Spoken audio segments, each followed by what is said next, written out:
The wind howled along the shingle coast, drawing the frozen air off the shivering sea and swirling it in eddies around the battered remnants of Hardhome.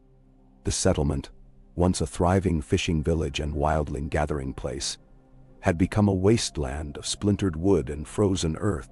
Shadows moved atop the shattered palisade. Some men, others less than men.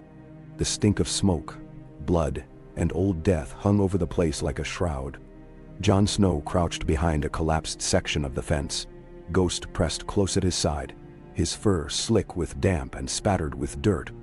The dire wolf's eyes, red as coals, flickered with a terrible intelligence as he gazed over the huddled wildlings and the silent, watching army beyond. The dead, ringed in a crescent along the hills. Jon's gloved hand rested on Ghost's withers, steadying both of them, though his own heart thudded erratic and wild in his chest. It was quiet here, too quiet. The wildlings huddled inside the stockade, clutching children, old men, wounded and warriors alike. Tormund Giantsbane's red hair marked him out among the crowd. He strode from knot to knot of survivors, murmuring a word here, a rough jest there, dragging the broken people toward the center with stubborn hope. Val stood at his shoulder, her pale hair bound back, her eyes fierce as she tended to those too weak to rise. The living were outnumbered 10-1. Yet Jon was not alone. At his back, hidden among the driftwood, shadows waited, silent, almost spectral in their patience. The others would not believe it, not until they saw. Jon scarcely believed it himself. He slipped away from the broken wall, Ghost padding beside him with noiseless grace. Beyond the ruined gate, east of the main square where the village once thrived, the sea crashed on the icy shore. Jon picked his way between the bodies, frozen in death, until he reached a stand of trees, pines twisted by the northern wind. And there, in the shadows, waited the rest of his company. The Night's Watch brothers, dark and watchful, a clutch of wildlings, grim-faced and ready, and the reason for hope, the reason they had come this far. Dire wolves, not just Ghost. There were others, drawn from the wild places beyond the wall. Nymeria, her fur matted with snow and ash, circled at the edge of the trees, her great size dwarfing any hound Jon had ever seen. Beside her prowled two more, gray, black, even a brindled beast Jon did not know by name, only by the fierce loyalty in their golden eyes. Nymeria had answered the call, and with her, a scattered pack that had grown strong on the carcasses of the dead, lurking in the forests, ranging the haunted wilds. They moved as one, wolves and men, their breaths clouding in the morning chill. Jon met the gaze of dolorous Ed, whose mouth twisted in his usual grimace. "Can't believe I'm about to die in a place called Hardhome," Ed muttered, "surrounded by wolves and wildlings and things that should be buried under 10 feet of snow. I suppose it's fitting if you think about it." Jon's smile was a brief broken thing. "We hold the gate, we get the living out to the boats. When the dead come, we fall back. Are we waiting for a miracle, or is the miracle already here?" Ed asked, nodding at Nymeria, who watched Jon with unreadable eyes. "The dead fear fire, and they bleed if you hit them hard enough," Jon said. "We have a few tricks they haven't seen yet." He did not say what else he felt. The bone-deep terror, the sense that whatever he planned would not be enough. He drew his sword, Longclaw, its Valyrian steel blade reflecting the grim gray of the sky. Ghost let out a low, growling sound that rippled along the line of direwolves, and Nymeria lifted her head to the wind. Across the field, in the dead army's ranks, a ripple passed. The Night King, tall and terrible atop his pale horse, watched with sapphire eyes. The dead moved as one, parting before him, and in that moment Jon understood. The Night King saw him. The ancient evil's gaze felt like frost biting at his soul. Jon gave the signal. Ghost bounded forward, Nymeria at his flank, and the pack followed, a living tide of fur and fang. The wildlings hefted axes and spears. The Night's Watch raised shields. All along the palisade, torches blazed to life, crude oil-soaked cloth wound around driftwood. Val and Tormund dragged the weakest toward the shore, where the handful of boats waited, rocking in the gray surf. The first of the dead reached the wall. A reanimated then, jaw unhinged, icicle beard clacking as he climbed. A dire wolf met him, jaws closing on his neck with a sickening crunch. Another white lunged at a black brother, only for Ghost to leap, tearing the thing's arm off in a spray of blackened ichor. The wolves worked together, snapping and pulling, breaking the dead apart faster than they could rise. Jon moved among them, long claw swinging, the Valyrian steel shattering the dead with every blow. He fought beside Ghost, his mind half wolf, half man, feeling the shared pulse of battle. The wildlings shouted, their axes biting. Ed was beside him, cursing with every breath. Down, down, someone bellowed. A wall of the dead had broken through, surging toward the boats. Nymeria threw herself into the fray, scattering whites in her wake. The direwolves were everywhere, fur and blood and snarling teeth.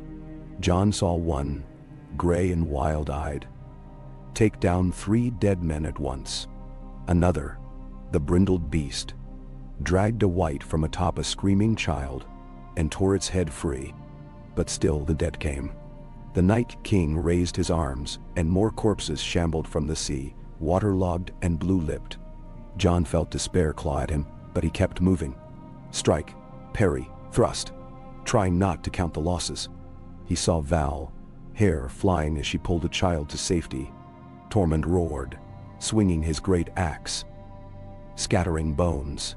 The boats rocked with bodies, some living, some dying. Dolorous Ed shoved a pair of wildling girls into the nearest craft, shouting, "Row, damn you! Get clear." Bender Ramosar. Jon forced his way to the shore, Ghost at his side, Nymeria circling behind. All at once the Night King was there, standing atop the seawall, his sword gleaming blue. The cold seemed to deepen, and the direwolves faltered, uncertain.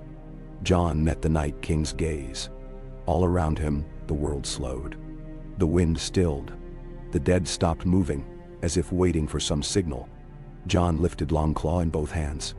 "Now," he whispered, and Ghost lunged. The Night King moved like lightning, his blade arcing toward Ghost, but Nymeria slammed into his side, jaws snapping at the undead steed.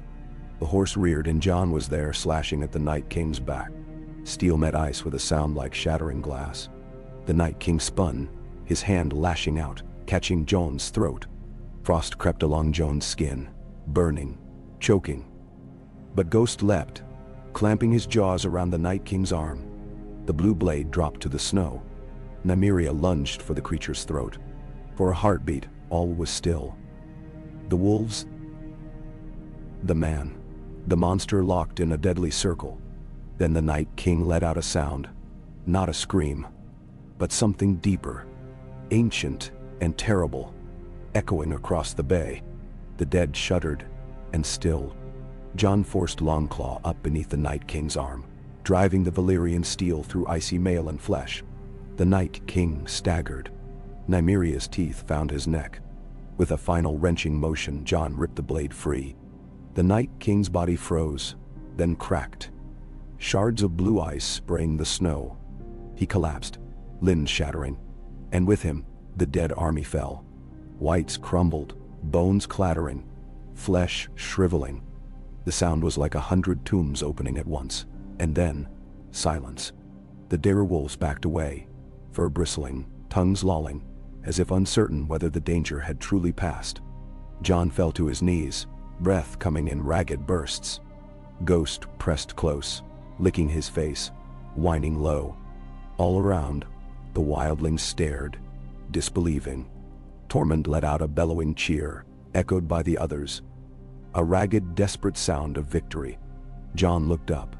The dawn was breaking over the sea, washing Hardhome in gold.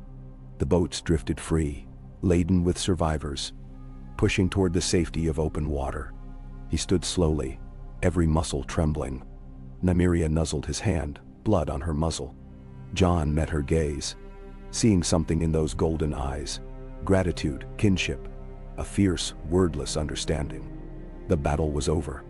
The Night King was dead, but the cost was written in the blood, and ruin all around them. Jon limped to the shore, Ghost at his side, Nymeria prowling ahead.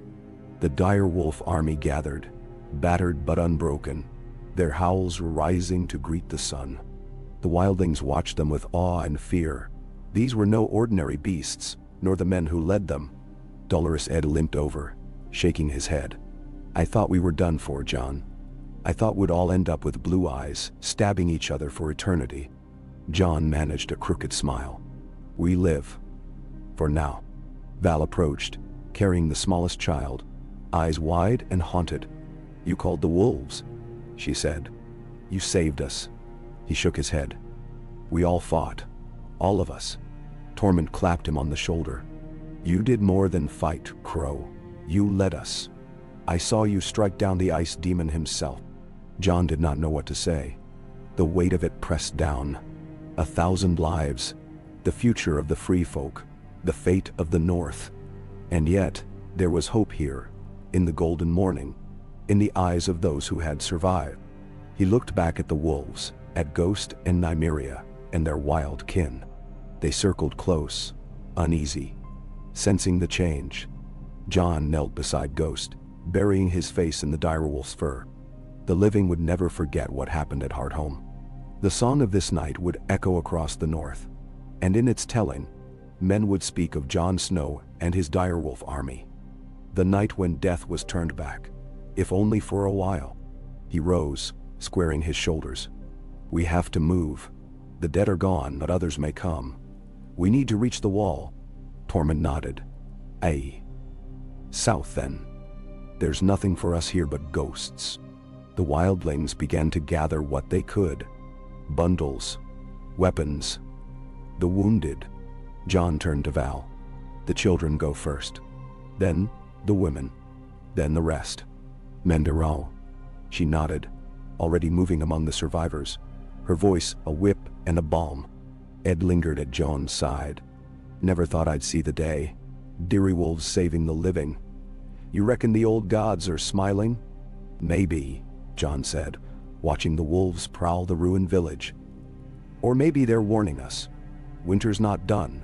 He led the way to the boats, helping drag the last survivors through the surf. The direwolves swam beside them, great dark shapes in the cold water. Nymeria circled the boats, her head above the waves, guiding them through the mist. As they rowed south, the ruins of Hardhome faded behind them. The bodies of the dead littered the shore, already being claimed by the gulls and the cold. But among the living, there was hope. A new beginning, hard-won and uncertain, but real. Jon watched the sun climb over the horizon, Ghost's head resting in his lap. He closed his eyes, letting the ache and fear fade. If only for a moment. He would remember this day as long as he lived. The day when wolves saved men, when death was thrown back into the shadows, and when the North learned that even the darkest night could be ended by the howling of the pack. The boats glided through the morning calm, carrying the last hope of the free folk. And behind them, on the shore, the direwolves howled. A song of mourning, a song of victory, echoing across the frozen sea. Oh, Ka. The wind swept ever colder as the flotilla of battered boats slipped south along the ragged coast. A procession of battered survivors and exhausted warriors, clinging to hope as much as to the sides of their makeshift craft. The sea was choppy, the air sharp with salt and chill. But every dip of the oars was a small act of defiance, against the dead, against the winter, against the endless night that had nearly swallowed them all. Jon Snow sat in the prow of the lead boat, his hands raw from rope and blade alike, Ghost's head nestled in his lap. The direwolf's eyes scanned the horizon, nostrils flaring as if he could scent threats far out to sea. But for now, the world was quiet. The others followed in silence. Nymeria swam alongside, her fur sleeked by the cold waves, and the other wolves moved in her wake, a phantom escort, half glimpsed between the troughs of the rolling gray water. Jon's mind circled back, over and over, to the frozen images of Hardhome's final moments. The Night King's eyes burning blue, the shock of the blade biting through icy armor, the way the whites collapsed like marionettes when the power animating them was shattered. He could not help but wonder what it all meant. Would the others return? Was the Night King's end truly the end? Or only a beginning for some new darkness lurking beyond the wall? He tried to rest, but sleep did not come. Instead, he watched the faces around him, hollow-eyed with fatigue and loss. Val held the youngest child in her arms, wrapped in furs, her gaze distant and fixed on the horizon. Tormund manned an oar beside her, his massive shoulders moving with the rhythm of the sea, stubborn determination set in every line of his face. Dolorous Ed slumped at the stern, staring into the water, as if the secrets of life and death might be reflected there. The wildlings were not the only ones on the boats. Several black brothers remained, some lost in themselves, others staring out with the haunted look of men who had glimpsed the end of the world and survived only by chance. There was little talk. No one dared speak of what had been lost, or of what had been won. They simply rowed, muscles burning, eyes fixed ahead. Jon was first to spot the shadow on the horizon, the wall, a pale line rising against the morning sky. Impossibly high, impossibly wide, like the world's own shield. He felt a surge of longing, almost pain at the sight of it. Home now. Duty. The last defense of the living, standing silent and grim against whatever nightmares still haunted the far north. He roused himself, calling to the others, and slowly, a spark of hope ignited among the refugees. Children stirred. The wounded straightened. Even Tormund cracked a smile, teeth flashing beneath his wild beard. "Not dead yet, eh, Crow?" he rumbled, voice carrying over the water. Jon managed a weak grin. Not yet. As they neared the shore, the direwolves surged ahead, scrambling up the rocks with ease, noses twitching, fur bristling at the scent of old snow and cold stone. Ghost waited for Jon to disembark before bounding ashore, his paws leaving prints in the thin crust of frost. A watchman's horn blared atop Eastwatch's battered tower, thin and reedy but unmistakable. Within moments, men appeared on the ramparts. Black brothers in furs, bows in hand, faces wary but keen with curiosity. The boat scraped ashore, and the survivors stumbled into the surf, hauling the wounded, helping the young and the elderly, until all were on dry land, ringed by the waiting wolves. The gates creaked open, and a cluster of black brothers emerged, led by a burly figure in a patched black cloak. Jon recognized him at once. Sir Denys Mallister, gaunt and stern, his white mustache bristling in the wind. Denys stopped at the edge of the surf, taking in the wildlings, the wolves, the battered men of the watch. "You've brought quite the company, Lord Snow," he said, voice grave but tinged with something almost like humor. Jon inclined his head, too tired for formalities. "We lost Hardhome, but we saved who we could. The Night King is dead." A ripple passed through the assembled watchmen. Murmurs of disbelief, wonder, suspicion. Denys eyed Jon, as if weighing the truth of it in his eyes. "We saw strange things from atop the wall last night. The dead moved in great numbers, then faltered as if some will had left them. Some think it was a trick of the wind, or the old gods stirring." "It was no trick," Jon said. "The direwolves broke their lines, and I struck the Night King down with Valyrian steel. The dead fell as he did." A murmur rose, incredulous and hungry for hope. Jon saw the doubt in Denys' eyes, the old man's years of cynicism battling with the need to believe. "Bring your people in," Denys said at last. "There'll be food and fires and cots for the wounded. The rest, we'll speak of the rest." The gate swung wide, and the battered procession moved through, wildlings and watchmen and wolves alike, passing beneath the shadow of the wall. For the first time in days, Jon felt the sharp ache of relief. They had made it. Within the walls of Eastwatch, the survivors were given what comfort could be spared. The kitchens rattled with the sound of kettles and cauldrons. Broth was ladled into waiting hands, and the fires were banked high against the coal. Val took charge of the children. Tormund led the wounded to rest. The direwolves prowled the compound, uneasy, but none dared challenge them. Even the horses shied away, eyes rolling. Jon found himself ushered to a seat by the fire in the Lord Commander's solar, Ghost at his side. Ed joined him, nursing a cracked rib and a mug of something steaming. "So, now what?" Ed muttered, staring into the flames. "We tell them we slew the Night King with wolves and sword. They'll call us mad or worse. We did what we had to do," Jon said quietly. "They can believe or not. The wall still stands. We must hold it." "And now?" "Hold it against what?"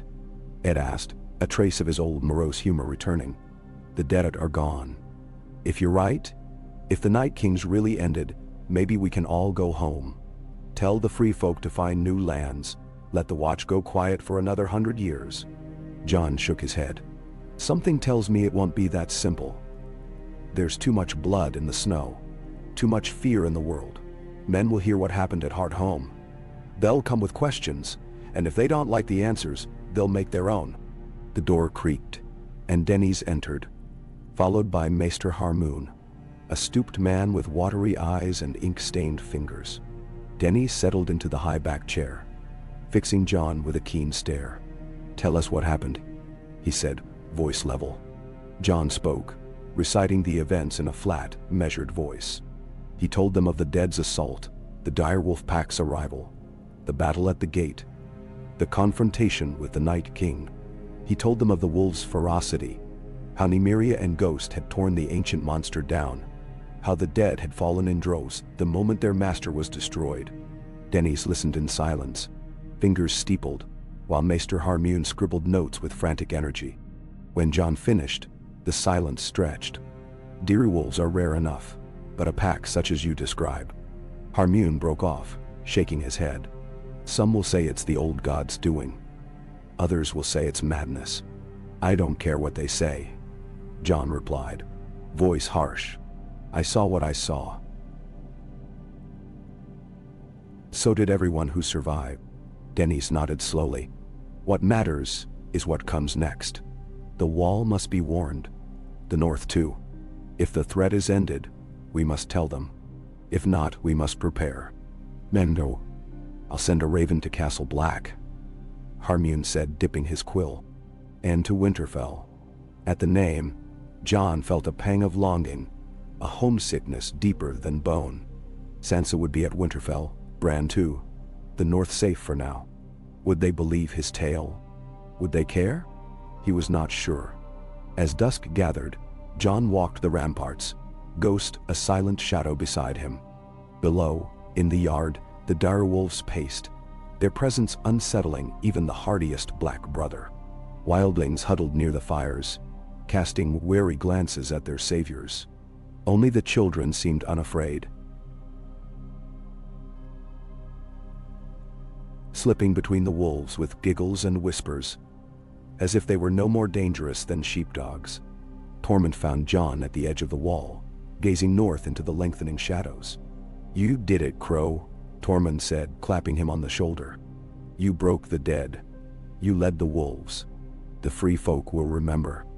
"Damned and you?" "We all fought," Jon replied. "You, Val Ed. The wolves.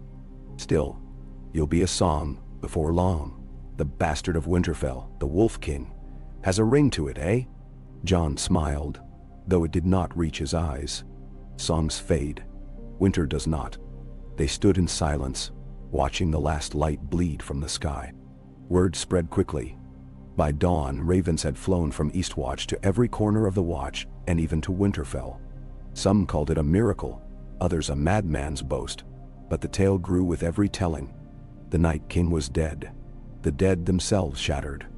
The wolves victorious. In the villages of the Gift, the story would become legend, a tale of beasts and brothers, of the night that did not win. Within days, the wildlings were making ready to move. The younger men and women eyed the south, hoping for green lands and kinder skies. Val organized the mothers and children, while Tormund corralled the warriors, keeping the peace between free folk and watchmen, with his booming laugh and iron grip. Nymeria and her pack kept to the woods beyond the wall, slipping in and out of sight, never far, always watching. Jon spent his days in restless motion, overseeing the wounded, settling disputes, sending reports to Castle Black and Winterfell. Yet he felt untethered, like a man out of step with his own life. The fight at Hardhome had changed him.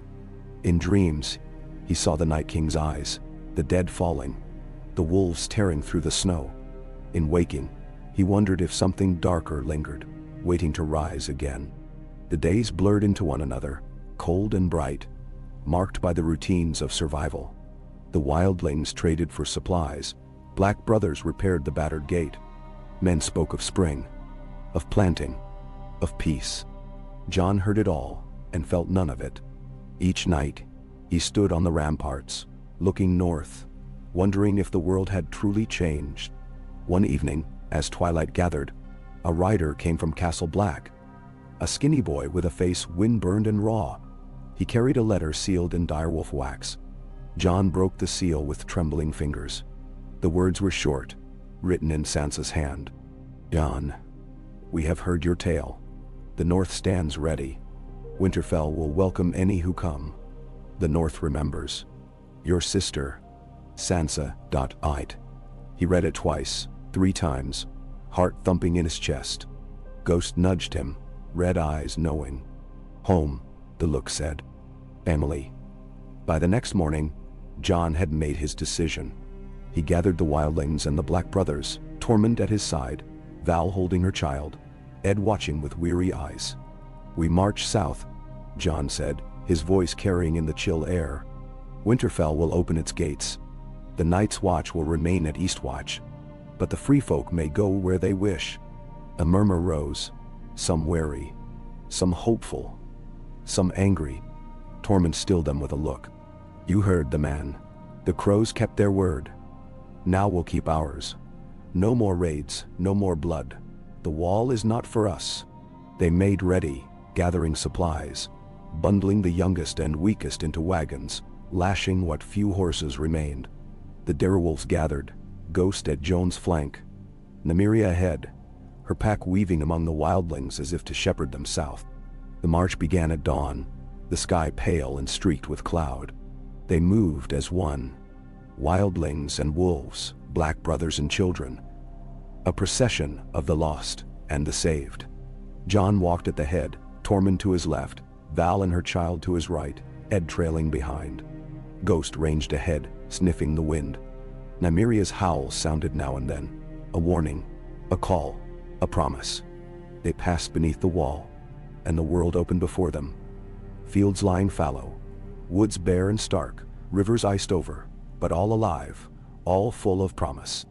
The wildlings gazed at the land in awe, some weeping, some silent, some singing snatches of old songs. As they neared Winterfell, word of their coming spread. The gates stood open, banners flying. Direwolf and Kraken, Mormont Bear and Reed's gray-green moon. Sansa waited on the ramparts, her hair a bright blaze in the winter sun. Bran beside her, face calm and strange. Jon felt his throat tighten at the sight. He did not know what to say. How to explain all that had passed. He simply walked forward, Ghost at his side, Tormund and Val behind. Sansa descended the steps, skirts swirling. She embraced Jon without a word, holding him tight. Bran watched with solemn eyes, a ghost of a smile on his lips. "You did it, Jon," Sansa whispered. "You brought them home." Jon shook his head. "We survived. That's all." She drew back, studying his face. "It's enough." Winterfell received them as kin, not conquerors. The wildlings set up camp in the God's Wood, weary but grateful. The wolves roamed the forests, keeping to the shadows, always near. That night, a feast was held, meager by southern standards, but rich for the north. Ale flowed.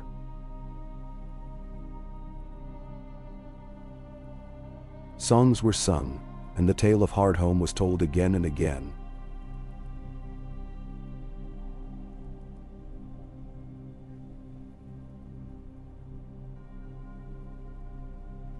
How the wolves had turned the tide. How the Night King had fallen. Jon sat at the high table, his thoughts adrift. Sansa was there, and Bran, and the lords of the north. Tormund drank deep, toasting the free folk and the Night's Watch alike. Val tended the children, her laughter bright in the firelight. Dolorous Eddie sulked near the back, muttering about ghosts and miracles. As the night wore on, Jon slipped away, drawn to the godswood. Ghost padded after. Silent as snow, the heart tree waited, branches bare and red against the moonlight. Jon knelt, hands clasped, head bowed. He did not pray, not in words, not in any tongue, but he let the silence fill him, let the weight of what had passed settle on his shoulders. He felt Ghost's warmth beside him, the great wolf's presence a comfort deeper than any prayer. In the shadows, he glimpsed Nymeria, her golden eyes reflecting the stars, her pack behind her, keeping watch. Jon rose at last, feeling the night's cold but also its promise. He looked to Ghost, then to the moonlit branches of the heart tree. "We're home," he said softly. For now, that was enough. The dead were gone. The living remained. The wolves kept watch. In the far north, the wind howled, but it could not breach the wall. Not tonight. The tale of the night the Dira wolves saved Hardhome would be told for generations. And in those dark hours before dawn, when fear threatened to rise again, the people of the north would remember. The pack survives. Okay. Jon woke before dawn, cold breath fogging in the darkness of his old chamber in Winterfell. The keep was silent, save for the soft creaks of timber and the distant woof of Ghost asleep by the hearth. He lay still, listening to the hush, the great weight of the past days pressing into his ribs. The warmth of the wolf and the fur blankets could not drive away the sense of standing on the edge of something vast and uncertain. He had returned, yes. The wildlings sheltered within Winterfell's walls. The Night's Watch had been honored with places at the table, and the Direwolves haunted the grounds, half myth already to the people whispering their tales. Yet in every silent glance, in every pause between laughter, Jon could feel the question shimmering beneath the surface. What now? What peace could be forged after such horror? And how long could it last? Ghost stirred, red eyes blinking in the gloom. Jon reached down, ruffling the fur behind the wolf's ears. "Go on then," he whispered, and the direwolf rose, stretched, and loped to the door, nose pressed to the crack, until Jon relented and let him out into the dawn-gray corridor. Jon dressed, pulling on wool and boiled leather, fastening Longclaw to his hip. The blade felt heavier than ever, as if it too bore the memory of the Night King's end. He moved quietly down the hall, past guards who nodded, faces wary but respectful. He nodded back, saying nothing. The yard was full of mist, the banners of Winterfell limp and sodden with dew. Wildlings clustered by the fire pits, sharing bread and gossip in their guttural tongue. Children scampered, laughing, darting among the legs of the direwolves, who tolerated their presence with regal patience. Nymeria lounged beneath the godswood, her pack curled like shadows at her flanks, each wolf larger than a man, eyes bright with intelligence. Ghost joined them, greeted with a low rumble and a brush of noses. Jon crossed to the battlements, taking in the view. The land stretched gray and white beneath the morning sky. Far in the distance, the hills of the north shimmered under a crust of ice. But here, within Winterfell's walls, there was life. He let his gaze linger on the people. Free folk and Northmen together, uneasy but alive. He heard footsteps and turned to see Sansa approaching, wrapped in a cloak of deep crimson. Her cheeks were pale, her eyes sharp and steady. "You're up early," she said, her breath misting. "Couldn't sleep." He smiled. "A faint thing. I don't remember the last night I slept through." She joined him at the wall, folding her arms against the chill. "There are more wildlings every day. Some from beyond the wall, some from the mountains. They come for safety, and for food, and to see the wolves. You know what the small folk are calling you?" He shook his head. "The Wolf King," she said, a glimmer of amusement breaking her solemn mask. "The wildlings call you Snow's Packmaster. The Northmen."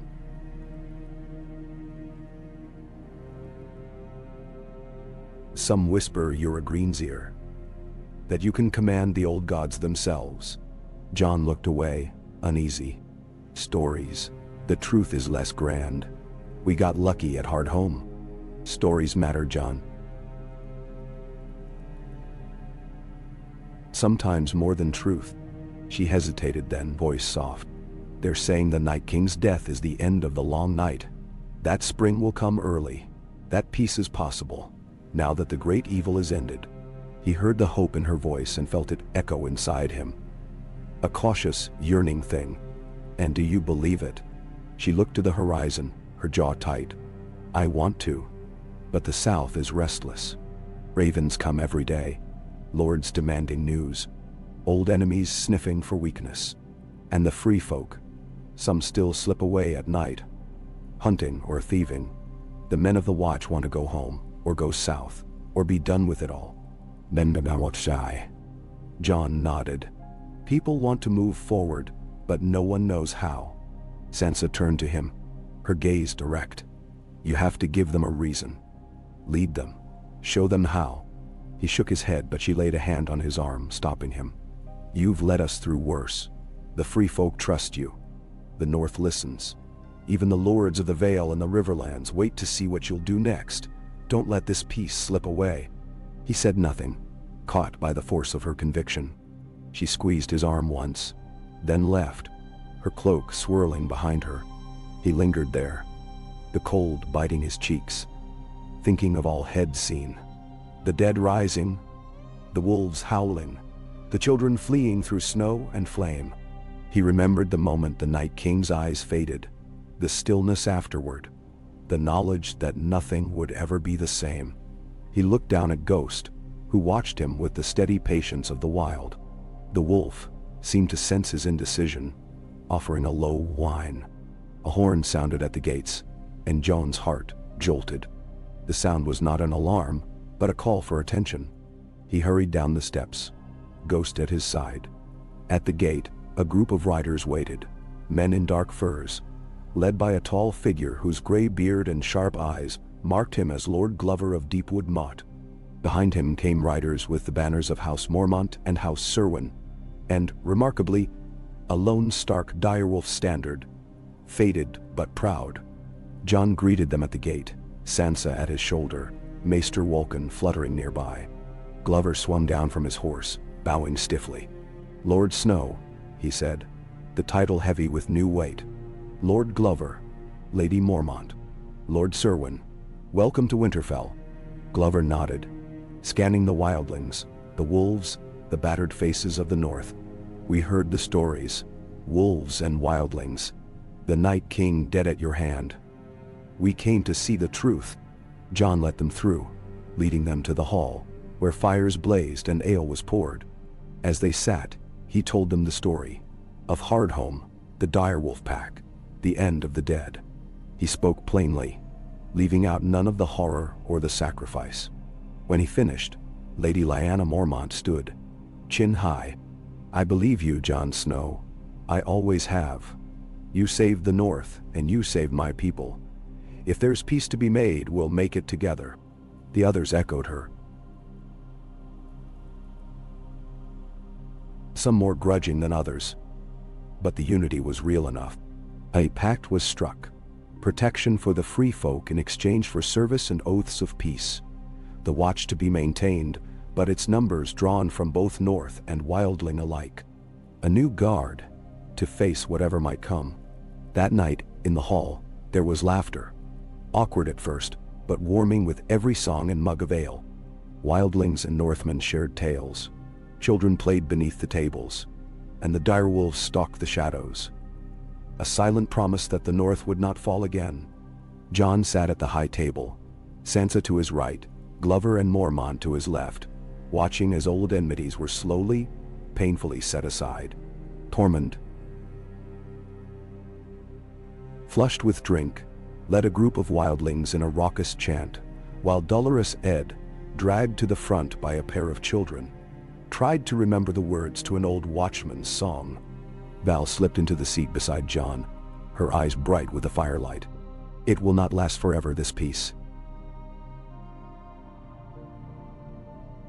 she said, voice low. But you gave it to them, you and the wolves. He shook his head. "It wasn't me alone." She smiled, fierce and proud. "No, but they follow you. You are the thread that binds them, like the old gods in the trees, always watching, always guiding." He felt the truth of her words and the weight of them. As the night wore on, he slipped out, walking beneath the moon. Ghost and Nymeria followed, the other wolves drifting after, as silent as the falling snow. He crossed the yard to the god's wood, ducking beneath the red branches of the heart tree. The wolves ringed the clearing, their eyes reflecting starlight, and Jon knelt at the roots, feeling the pulse of the old north beneath his hands. He closed his eyes, letting the silence wash over him. In the stillness, he thought he heard voices, old,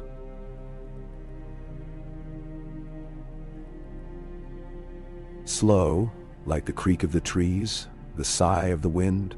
He remembered Bran's words from long ago. The pack survives. He rose, placing a hand on Ghost's massive head. "It's not over," he said softly. "But we'll face what comes, together." The next days passed in a blur. Scouts rode north and east, searching for any sign of the dead. But none were found. No whites, no walkers, only old bones and broken dreams.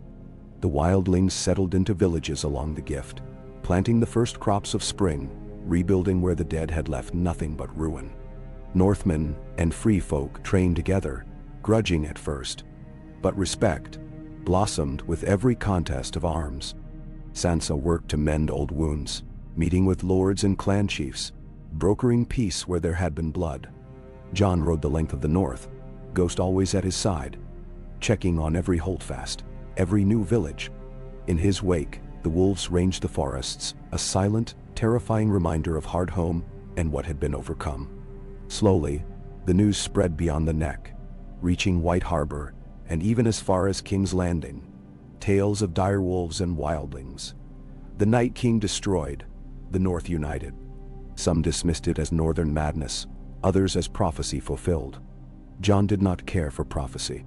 He saw only the daily work of survival, plows in the fields, axes in the woods, children learning to laugh again. The watch numbers swelled with wildlings, with Northmen's younger sons, with men who wished for purpose rather than gold. The old oaths were recited in both the common tongue and the guttural speech of the free folk. On a morning, bright with the promise of true spring, Jon stood with Sansa atop the walls. The wildling villages smoked in the distance, fields green and gold beneath the rising sun. "Look," Sansa said, voice soft. "It's beginning. A new north." He nodded, watching as a group of children, wildling and Northmen alike, ran together across the yard, direwolf pups at their heels. "I never thought I'd see it," he said. "Peace, here, after all that's happened." She smiled, tears bright in her eyes. "We have you to thank." He shook his head. "We have the pack." And as the sun rose over Winterfell, the wolves howled, a wild, triumphant song echoing across the land. The dead were gone. The living endured. The North remembered. Jon Snow stood among his people, the last son of Winterfell, and felt, at last, the stirrings of hope. Okay. A restless hush settled over Winterfell as the days stretched into weeks and the early thaw began. In the shadow of the broken dead and the story of Hardhome, a new world pressed its roots into the frozen soil. Yet Jon could not escape the sensation of walking between two storms. One past, one yet to break. The songs in the great hall rang bright and fierce, but beneath each laugh or boast or toast, he caught the flicker of old grief and uncertainty. The wildlings worked hard, no people more stubborn in the face of adversity, but mistrust still lingered, as persistent as winter's chill. Some northern smallfolk glowered when a freefolk mother led her children to the well, or when a wolf loped through the kitchen yard. Others, younger and less tied to the old feuds, shared bread and stories with those who had once been raiders beyond the wall. Change was a slow, uneven tide, and Jon found himself at its center, ever the reluctant anchor. One night, as cold rain lashed the battlements and wind rattled the shutters, Jon lingered late in the godswood. The heart tree's pale base glistened with droplets, red leaves dancing, and the deer wolves circled restlessly. Nymeria vanished and reappeared among the trunks, her pack alert. Ghost planted at Jon's left like a silent shadow. Jon pressed his palm to the slick bark, seeking some trace of wisdom or comfort in the deep silence. But the old gods, if they watched, did not speak in words. He heard the creak of boots behind him and turned to find Bran, pale in the torchlight, wheeled along by Mira Reed. Bran's eyes glimmered, 1,000 years old, full of secrets. "You're troubled," Bran said simply, his voice hollow but kind. Jon managed a weary smile. "I thought it would end with the Night King. But nothing ends, does it? Only changes." Bran nodded, gaze unfathomable. "The wheel always turns. What you did, what the wolves did, was not just for us.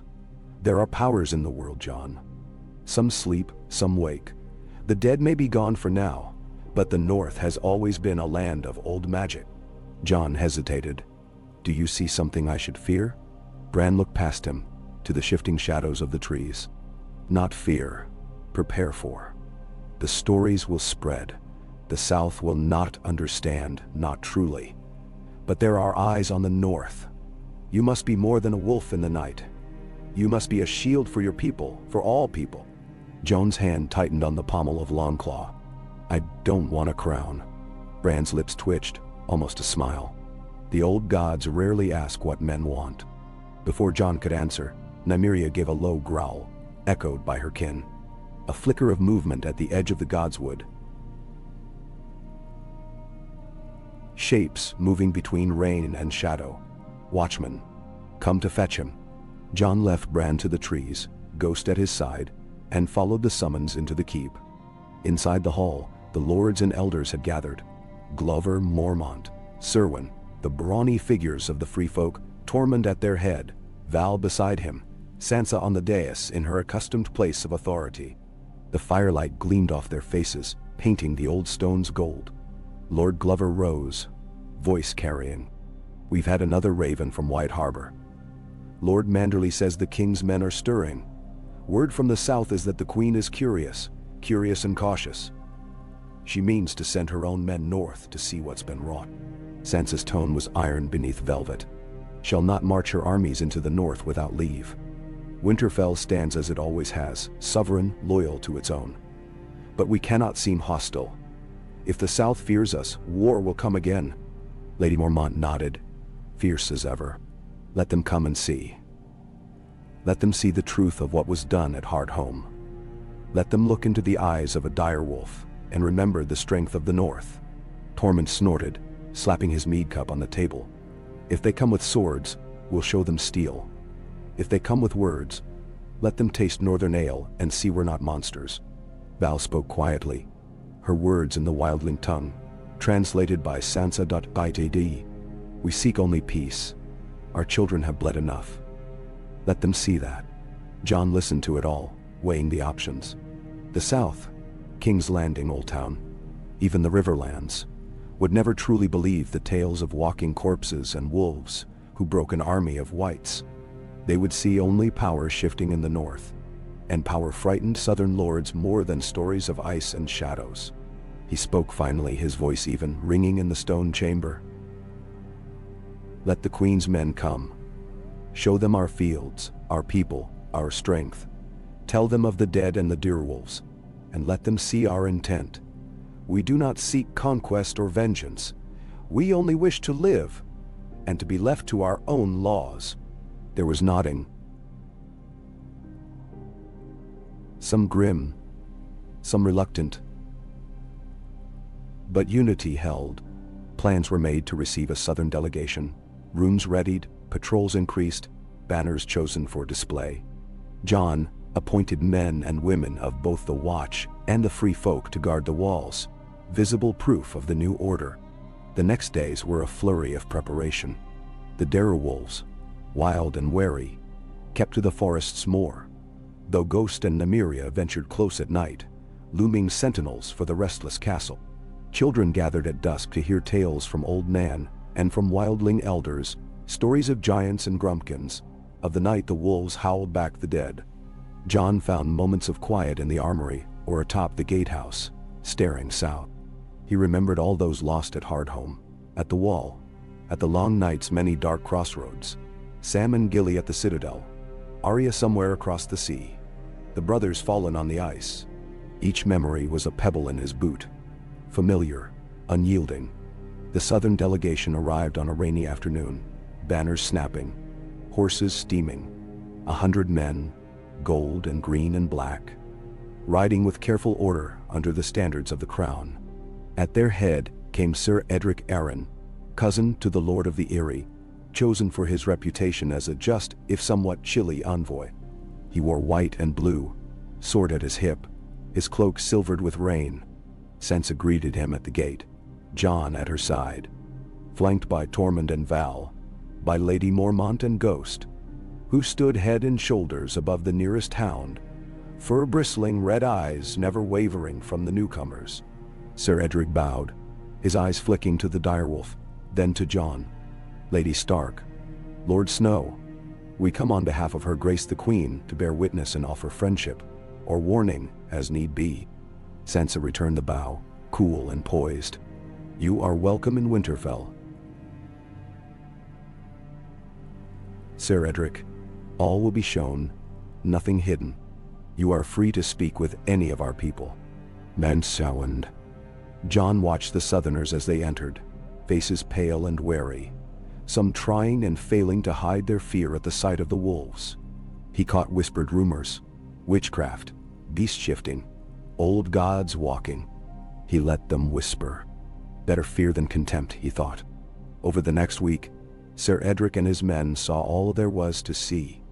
Fields sown, wildlings and Northmen in arms together, children learning their letters, the watch mustering at the wall.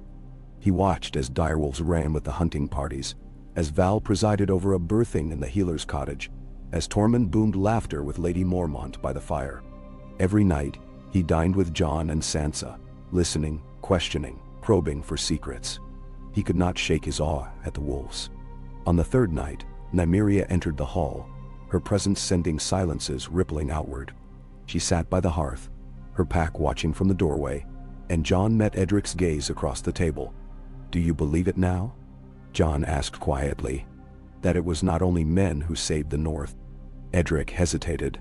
I have never seen beasts so regal, so disciplined. It is as if they are more than wolves. Jon inclined his head.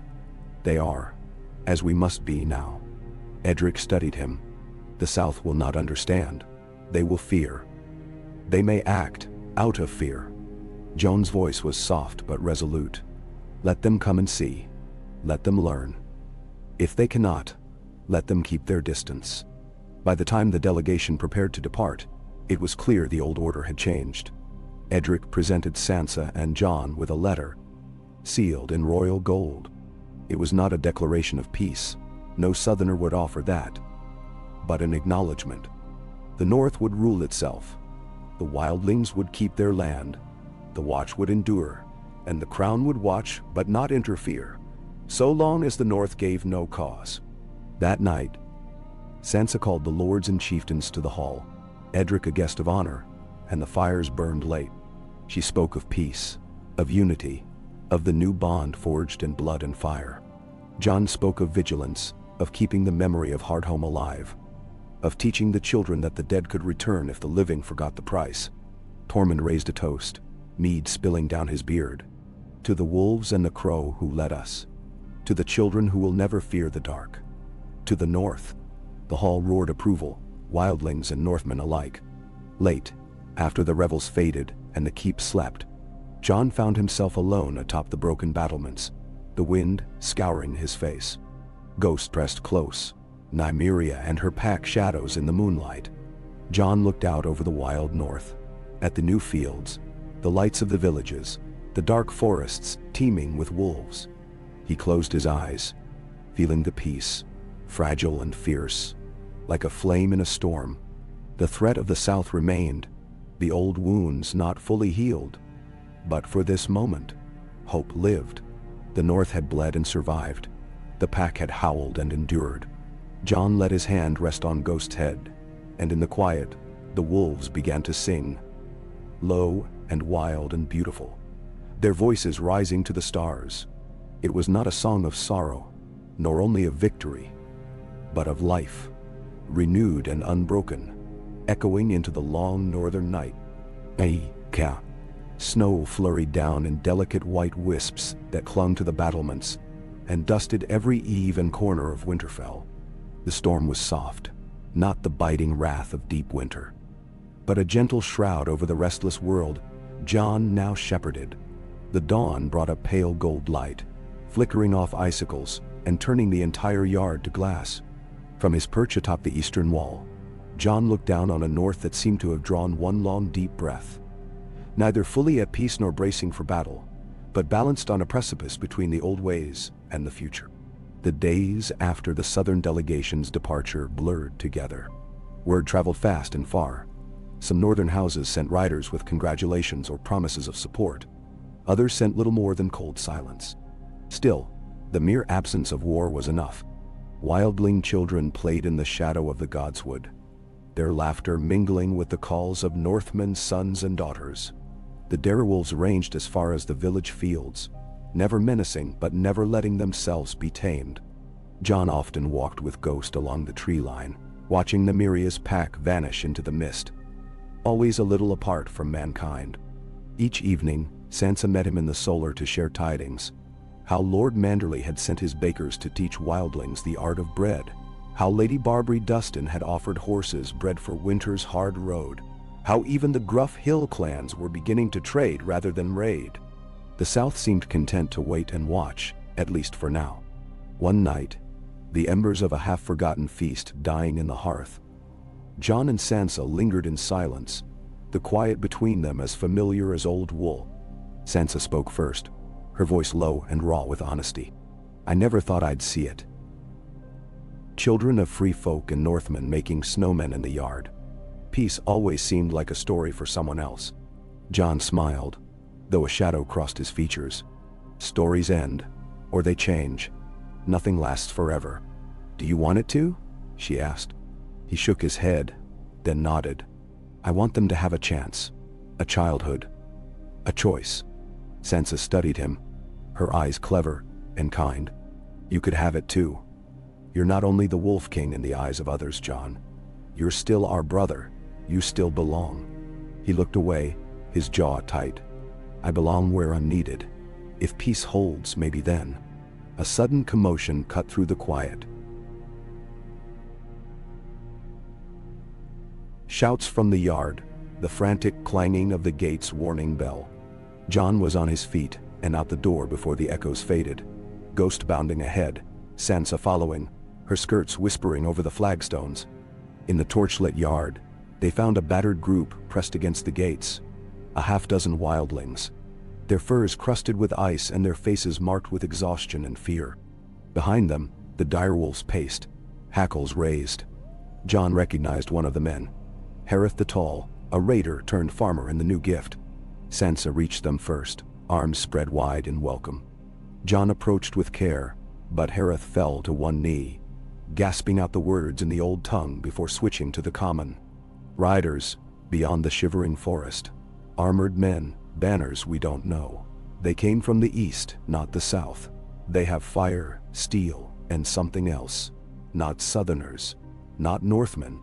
Jon's blood chilled. How many? 100, maybe more. Mounted. They did not bear the crown's banners. They have gold and red and a white falcon, none we've seen. They burned 2 villages. Took captives. Memsawa. Sansa drew in a sharp breath. Aaron men? Jon's thoughts spun, his mind leaping through every tale of old border feuds and ambitious knights. Or sellswords hired by some lord hoping to exploit the chaos. Did they speak? Hareth shook his head. Not to us. They hunted like wolves, and they knew the land. Jon scanned the faces behind Hareth. Yes. But also rage, a deep refusal to yield. You did well to come here. Rest. Eat. Then tell me everything you saw. He dispatched riders at once. Free folk and Night's Watch, mounted on the swiftest horses. He called the council to the great hall, roused Tormund and Val, Glover and Mormont, and posted Ghost and 2 other wolves to patrol the wall. That night, plans were drawn, maps unrolled, tempers frayed and soothed. The threat was new, but not unexpected. In the wake of peace, there would always be those unwilling to accept it. Jon sent word to every holdfast and outpost, ordering lords and chieftains to hold fast, to keep their folk behind walls, to light beacons if riders were seen. Tormund, bristling with indignation, clapped a hand on Jon's shoulder. "Let me take 100 spears and meet them head-on. The wildlings aren't sheep to be hunted." Jon considered, but shook his head. "We defend. We don't provoke a greater war, not unless we must." Lady Mormont bristled. "We cannot hide behind our walls either. If this enemy wishes to test the north, let them taste our fury. We wait for more news." Sansa said, her voice slicing through argument. "Let us know our enemy before we strike." The council broke up at last, exhaustion weighing every step. Jon lingered with Ghost in the Godswood, staring up at the faces in the heart tree's bark. He spoke softly, not sure to whom. "Bran, the old gods, the silent night. We survived the dead. We must survive the living too." Sleep came poorly, and before the dawn, word came from his scouts. The riders had vanished east, leaving only charred ruins and frightened villagers. No banners were claimed, no captives returned. The trails led toward the mountain passes, places the Northmen knew but rarely braved. Even in high summer, the next days passed in a haze of tension. Jon rode out himself, Tormund at his side, leading a patrol of wolves and men through the half-buried villages. Smoke clung to the trees. Children hid in cellars, mothers clutched hunting knives, and old men gripped axes with knuckles white as bone. The sight filled Jon with sorrow, but also resolve. In each ruined home, he knelt to speak with the survivors, offering supplies, promises, what comfort he could. The direwolves prowled the outskirts, their presence calming the shaken folk. At last, a break. A captive escaped and made it to a watch outpost. He was a boy of 10, sharp and quick, eyes wide with terror. He told of men in falcon-crested helms, speaking in the clipped accents of the Vale, demanding tribute, grain, furs, and the Wolf King, alive or dead. When the villagers refused, the riders burned the houses and rode on, dragging prisoners behind them. Jon returned to Winterfell with the boy, fury and guilt clashing in his heart. At the council, he spoke plainly. "This is not the Queen. These are men acting on their own, or for a master who wishes to disrupt the North. I will not let them sow terror and break the peace we have earned." "Then," Sansa agreed, "we must appeal to the Eyrie. If Lord Aaron did not send these men, he must rein them in. But in the meantime, we must defend our people." Preparations were made. The wildlings, eager to prove their loyalty, joined the watch in fortifying the outlying villages. Young men and women volunteered as scouts, ranging in pairs with the wolves. Lady Mormont rode to her island, vowing to raise every sword she could. The North became a fortress, not of stone, but of people united in their determination not to lose what they had gained. Jon rode to the Eyrie himself. His letter was terse, the script unsteady but fierce. To Lord Robert Arryn. "Armored men bearing the falcon of House Arryn have raided the gift, burned our villages, and taken our folk captive. The North demands explanation and justice. If you did not order these attacks, prove it. Recall your men, restore our people, and punish those who acted without leave. If you do not answer, the North will answer for you." Jon Snow. Winter fell. He sealed it with wax bearing the direwolf's head, and sent it with 3 ravens. Days passed. The Vale's reply came with a single night and a letter. Robert Arryn, still a boy in the eyes of the realm, denied all knowledge. The knight, Sir Harwin of the Eyrie, seemed sincere in his outrage. "We have not given leave for any such action. We will investigate at once." Jon accepted the words, but did not trust them. Winterfell prepared for siege or raid, every fire tended, every gate guarded. Scouts ranged the passes, wolves at their sides. For the first time since Hardhome, Fear crept back into the hearts of the people. It was Val who found Jon one morning in the Godswood, standing beneath the heart tree, his breath white in the air. She moved with a quiet certainty, her voice barely above a whisper. "You must lead them, Jon Snow. If the enemy comes for you, then you must meet them. Not in hiding, not behind stone, but on the wild earth where the North is strong." He met her gaze, thinking of all he had seen and lost. "I am no king." She smiled, fierce as the dawn. "You are what the North needs. Wolves do not ask to rule. They defend the pack." That night, Jon called his council. "The wolves and I will ride east at dawn. Tormund, you'll ride with me. Lady Mormont, keep Winterfell safe. Sansa, you are the heart of this place. If I do not return, the North is yours." "Then now," Sansa's voice was steady, though her eyes shone, "you will return." Jon spent that night sleepless, watching the shadows twist and flicker in the candlelight. Ghost pressed close at his side. At dawn he rose, donned his black leathers, buckled on Longclaw, and met Tormund and a dozen free folk at the gate. The direwolves gathered, Ghost, Nymeria, and two others, silent as the falling snow. As the gate swung wide, Jon glanced back. At the ramparts dusted with white, at Sansa standing tall above the yard, at the children of the North and the free folk waving in the pale light. He rode out, east into the wild, the wolves flanking him, Tormund's laughter echoing ahead, the North bracing for whatever storm might next break. The peace would not hold forever. But Jon had learned this much: so long as the pack survived, there would always be hope. The white sky swallowed them, direwolves and men vanishing together into the wild places, ready to face the darkness, whatever shape it might take.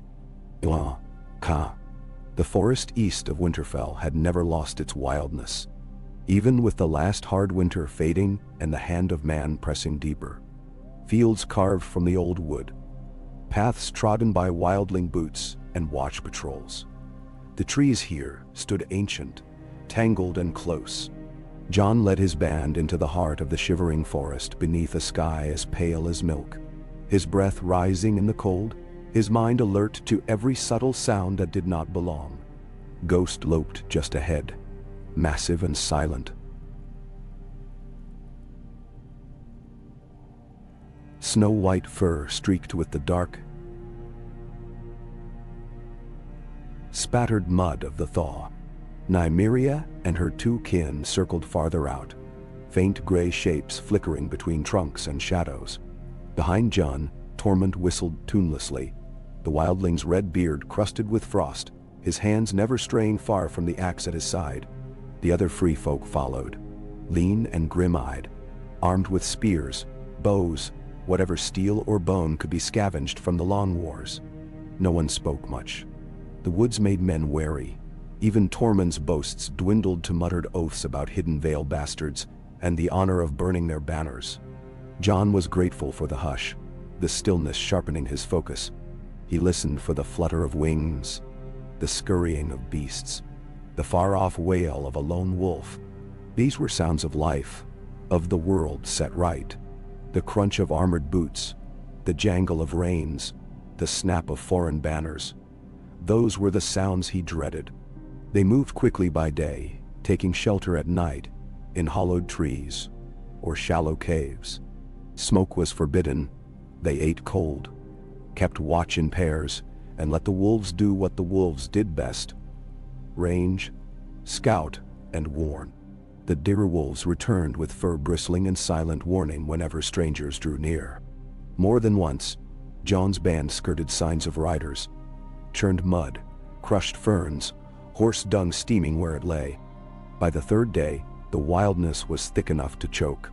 The trees pressed in, roots clawing up through the thawed ground, underbrush tangled with old snow and dead leaves. The sun broke through only rarely, painting the trunks in gold and shadow.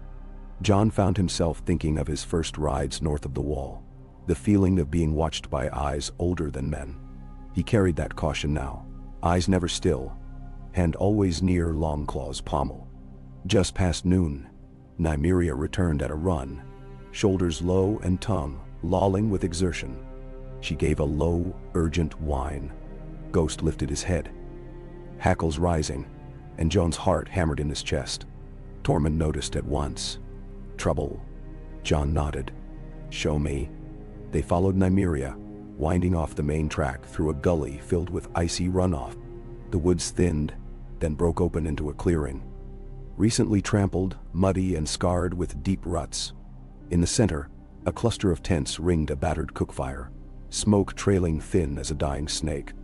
Jon halted the company in the shadows and signaled Tormund and 2 others to follow. He crept forward, Ghost close at his side. Nymeria's pack fanned out, melting into the underbrush. Men clustered near the fire.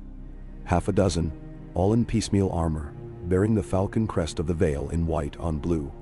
The rest, Jon counted a score or more, patrolled the edge of the camp, swords drawn, eyes sharp but tired. Tied near a fallen log were a handful of captives, wildlings and small folk alike, beaten and filthy, wrists bound with rough rope. Jon felt a surge of anger at the sight. Tormund growled low in his throat. Wait, Jon said softly, studying the scene. He saw no herald, no sign of a highborn knight. These were common men.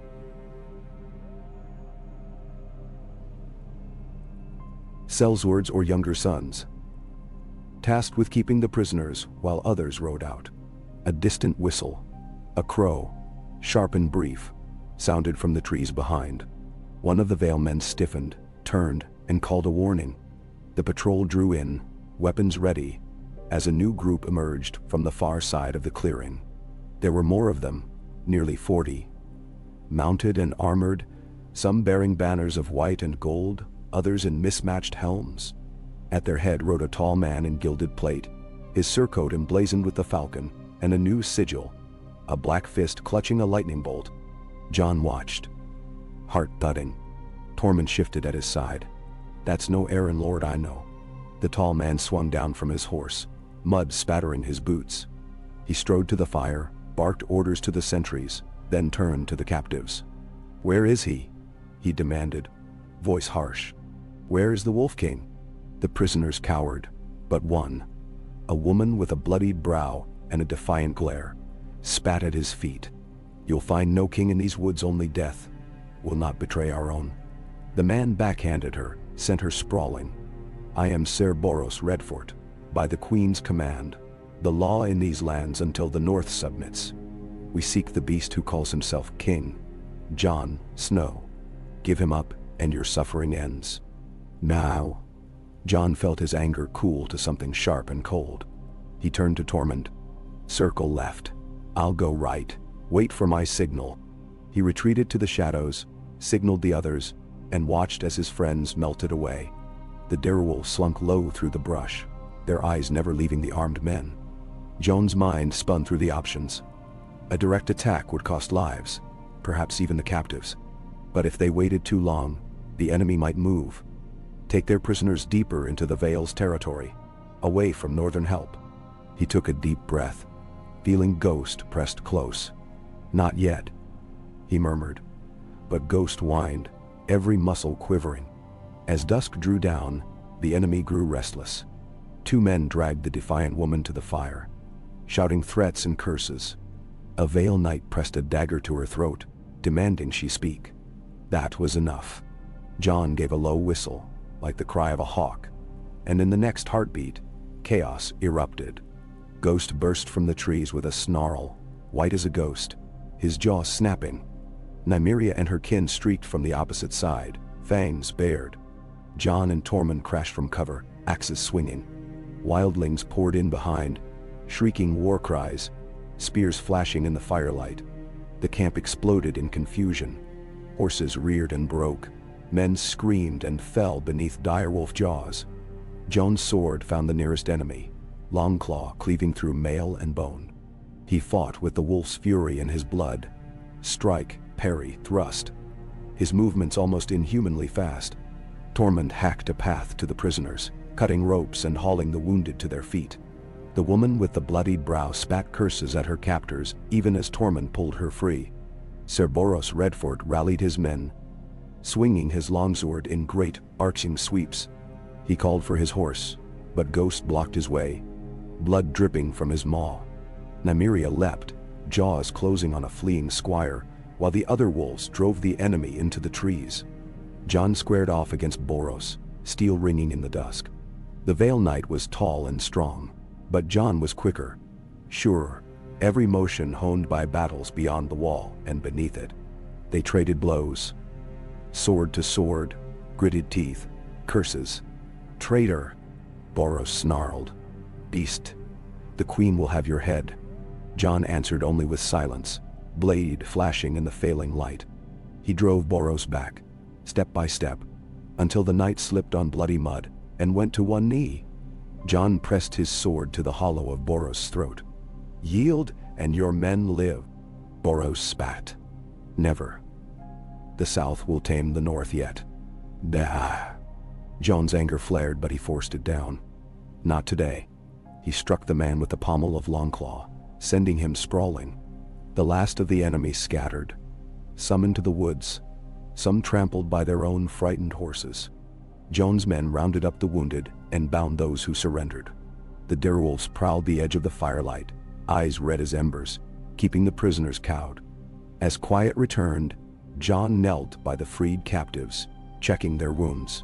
The woman clasped his hand, fierce gratitude in her gaze. "You're the Wolf King.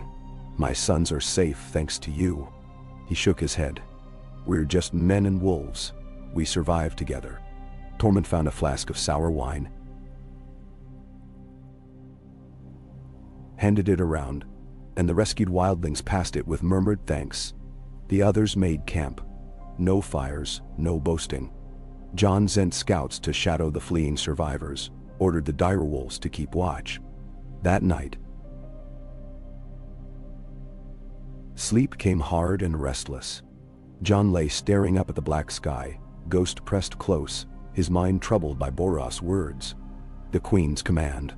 If this was no mere rogue company but part of something greater, the North would not see peace soon. Before dawn, he wrote another letter. This one, colder, sharper, meant for King's Landing itself. Queen on the Iron Throne. Your knights bearing the falcon and the black fist have raided the gift, taken prisoners, burned villages, and defied your peace. We have their leader. If you wish to keep the North as your friend, recall your men. Punish those who have broken your trust. Jon Snow, Winterfell Tau. Ben Sawa. He sent the letter with a raven at first light, then gathered his people and began the march home. They moved quickly, taking the rescued villagers with them. On the trail, they were met by more wolves, a half-dozen of Nymeria's kin. News of the battle had spread through the forest as surely as fire through dry grass. When at last Winterfell's gray towers rose before them, Jon saw the crowds gathered. Northmen, wildlings, men of the watch, children perched atop the walls, all drawn by rumor and hope. Sansa waited at the gate, flanked by Lady Mormont and Val Dutch. As Jon rode through the arch, Ghost at his side and Nymeria's pack close behind, a great cheer went up. Not for a king, but for the pack. Inside, Jon gave the order. The prisoners would be held but not tortured, questioned but not killed. Let justice be seen, not vengeance, he told Sansa. That evening, the great hall filled with people. Lords, villagers, children, the freed captives. Jon stood before them, speaking not as king or conqueror, but as one who remembered hunger and cold, terror and hope.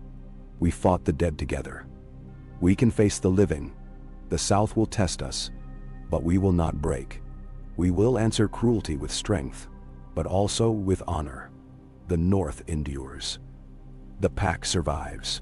He finished to silence, broken only by the soft howling of direwolves outside. The sound rose, wild and true, echoing from the Godswood to the towers. A promise to all who listened that the night would not have them. Not while wolves ran free. As the candles guttered and people drifted away, Jon sat with Ghost by the fire, exhaustion overtaking him at last. Sansa lingered beside him, her voice gentle. The peace you forged holds by the strength of your heart, but you cannot bear it alone. He nodded, weary but hopeful, knowing at last what he must do. Not rule, but lead. not alone but with his pack. Wolf, wildling, Northman, child. Together, they would carve a new story in the north, one howl at a time. And outside, beneath the moon, the dire wolves watched, guardians and kin, patient as the turning of the seasons, fierce as the hope that would not die. A.K. The winter sun rose wan and uncertain over the battered stones of Winterfell. From his window, Jon watched the breath of the north drift up in clouds from the stables, saw the black banners of the Watch snapping alongside the white wolf of Stark, and the wildling standard stitched from furs and bone. Each flag told a different story: duty, rebirth, exile. But together they formed a new language for the land he was trying to save. In the bailey, the rescued captives huddled by the cook fires, faces still haunted, but alive. Maester Walken moved among them with gentle words and hot broth. The children were the first to recover. Within hours they were chasing each other in the mud, trading the old games of the free folk for the ones Northmen taught, wild and rowdy under the wary eyes of mothers and wolves alike. Jon left the window and moved through the corridors with Ghost at his side, the direwolf's head level with his hip. At every turn, people greeted him with awkward bows or grateful smiles, but some averted their eyes. He was not a king in name, but in their hopes and their fears, he had become something close. That weight pressed on him, heavier than his sword. The council chamber was full when he entered. Sansa sat at the head of the long table, flanked by Lady Mormont and Tormund, Val at her right. The prisoner, Sir Boros Redford, stood between two guards, his face swollen and sullen, but he met Jon's gaze without flinching. Sansa's voice was measured. "Sir Boros, the North accuses you of murder, pillage, and the unlawful taking of hostages under a false banner. Do you deny these charges?" Boros flexed his jaw. "I serve my liege. The orders came from the Vale. If your peace is so strong, why fear a little test?" Lady Mormont bristled. "You burned our homes. You killed children." Val's voice was quieter, but no less sharp. "Your queen did not give you this order. You are a dog unleashed." Boros bared his teeth, but Jon cut him off. "There will be no more war between the North and the Vale, but justice must be served." Sansa nodded, then turned to the lords. "What say you?" There was muttering, a call for blood, but Jon raised a hand. "If we answer violence with violence, we become the monsters they name us. Sir Boros will be sent to the wall. He'll serve out his days among the brothers of the Night's Watch. If any among you say nay, let them speak now." Men. A tense silence. Then Tormund let out a grunt. "Let the crows have him. He'll find no mercy in that black." One by one the others agreed. Justice had to be seen, but not as the Old North's red vengeance. Jon caught Boros' eye. "You'll go north at sunrise. Try to escape, and Ghost will track you." The knight spat on the floor, but the fight had gone out of him. The guards led him away. When the council was done, Jon lingered, shoulders aching, Sansa at his side. She watched him quietly. "That was wise. But the lords want you to do more than judge. They want you to rule. You know the talk in the corridors." He met her eyes, the old pain rising. "I never wanted a crown. The last time I wore one, half my friends died, and I lost myself." She touched his arm, gentle. "You can't escape what you are. Not anymore." Lindermansas. Jon left her and descended into the yard. The wildlings were training with Northmen, axes clashing against shields, laughter ringing out whenever Tormund tripped a sullen boy from Deepwood Motte. Nymeria watched from atop the old well. Her pack sprawled like lions, their presence enough to keep the rough play from turning violent. It was not perfect. Nothing in the North ever was. But it was a start. Word came before noon. A raven from the Eyrie, the Vale seal cracked and hasty. Lord Robert Arryn, in a trembling hand, wrote of horrors beyond the wall, and rogue knights acting without his leave. He promised recompense, and swore no more men would ride without Jon's permission. Jon read the letter twice, then handed it to Sansa. "They are afraid. They should be," she said. By midday, Jon rode out to the fields where the free folk were raising new shelters from scavenged timbers. He moved among them, asking names, checking wounds, listening to stories of the raid. The direwolves followed, slipping among the tents, pausing to let children bury hands in their thick fur. Val joined him, her expression thoughtful. They trust you more each day, even the hard men. But the peace will not hold unless you give them a stake in it. How? She looked to the distant trees. Land. Not as serfs. Let them own it. Let them defend it. Then they will die for it, if they must. It was not the old way, nor the southern way, but Jon saw the truth in her words. He walked back with her, his mind working. That night, he convened the council again. He stood before them, not on the dais but in the circle, and spoke plainly. We have all bled for this land. The free folk have earned a place. Every family who wishes to stay will be given land of their own, with the right to hunt, build, and trade. They will answer to Winterfell, and to the old gods. If any man of the north objects, let him say so now. Ben Sowell. There were rumblings, but Lady Mormont nodded first. Bear Island has always judged a man by his worth, not his birth. Others followed. By dawn the law was made. The wildlings, once exiles and raiders, became settlers, freeholders in the gift, with skin in the game and a reason to fight for the peace. Jon slept little, but the mood in Winterfell lightened. That week, the first wedding between a wildling girl and a Northman's son was celebrated in the Godswood, the heart tree crowned in red leaves and snow. Tormund led the singing, Val scattered petals at the bride's feet, and the direwolves howled their approval. Jon stood beside Sansa at the feast, and for one rare night, he let himself believe that peace could last. But trouble, like winter, never truly departed the north. It began with whispers. Ship seen off the coast near White Harbor. Sails black as night, men with axes and strange banners. Refugees arrived at the gates, haggard and wild-eyed, speaking of ironborn raids along the shore. The north had watched the Vale, but the sea was always the old enemy's road. Jon sent ravens to White Harbor, called the lords together once more. Sansa's eyes were stormy as she read the latest reports. The Queen claims she does not sanction these attacks, but she cannot control the Iron Islands. They raid for their own gain, and the South looks away. Lady Mormont rose. The Mormonts remember. Will give no ground to Ironborn. Tormund bared his teeth.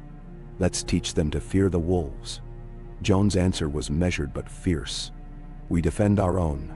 The gift, the coasts, every inch of Northman and wildling land. But we do not invade. If we let rage rule, we become the monsters they paint us as. He led the first party to the shore himself, Ghost and Nymeria at his side, men of both North and Free folk marching behind. The Ironborn had struck hard but not clever. They burned farmsteads, took what little they could carry, and fled at the sight of organized resistance. At Silver Creek, Jon's party caught them at dawn. A dozen longships on the sand, men with axes and salt in their beards. The direwolves attacked first, bounding over the dunes with a fury no shield wall could stop. Northmen and wildlings followed, steel flashing in the rising sun. Jon found himself face to face with an Ironborn captain, a brute with a squid inked across his chest. The man laughed, swinging a great axe. But Jon was faster, driving Longclaw through his guard, the blade ringing out as it bit bone. The survivors fled to their ships. 3 vessels set afire before they could launch. Ghost dragged one raider down in the surf, while Nymeria's pack circled, herding the rest into surrender. Jon let the prisoners live, sent them limping back to their queen with a message. The North will not be bled again. Bring war, and the wolves will answer. As news spread, the coast quieted. Northmen in the villages spoke of the day the wolves came, and children wore direwolf pelts in games of king and conqueror. Jon returned to Winterfell weary but hopeful. A month passed in tense peace. Wildlings built new homes. Northmen learned to trade and bargain. Sansa's letters to the south and the Vale brought cautious words, but no more raids. The direwolves prowled the land, the great pack growing with each passing moon. Jon spent many nights in the Godswood, Ghost's head in his lap, listening to the wind in the leaves. Sometimes he dreamed of the wall, of brothers lost, and the cold white eye of the dead. But more often now he dreamed of spring.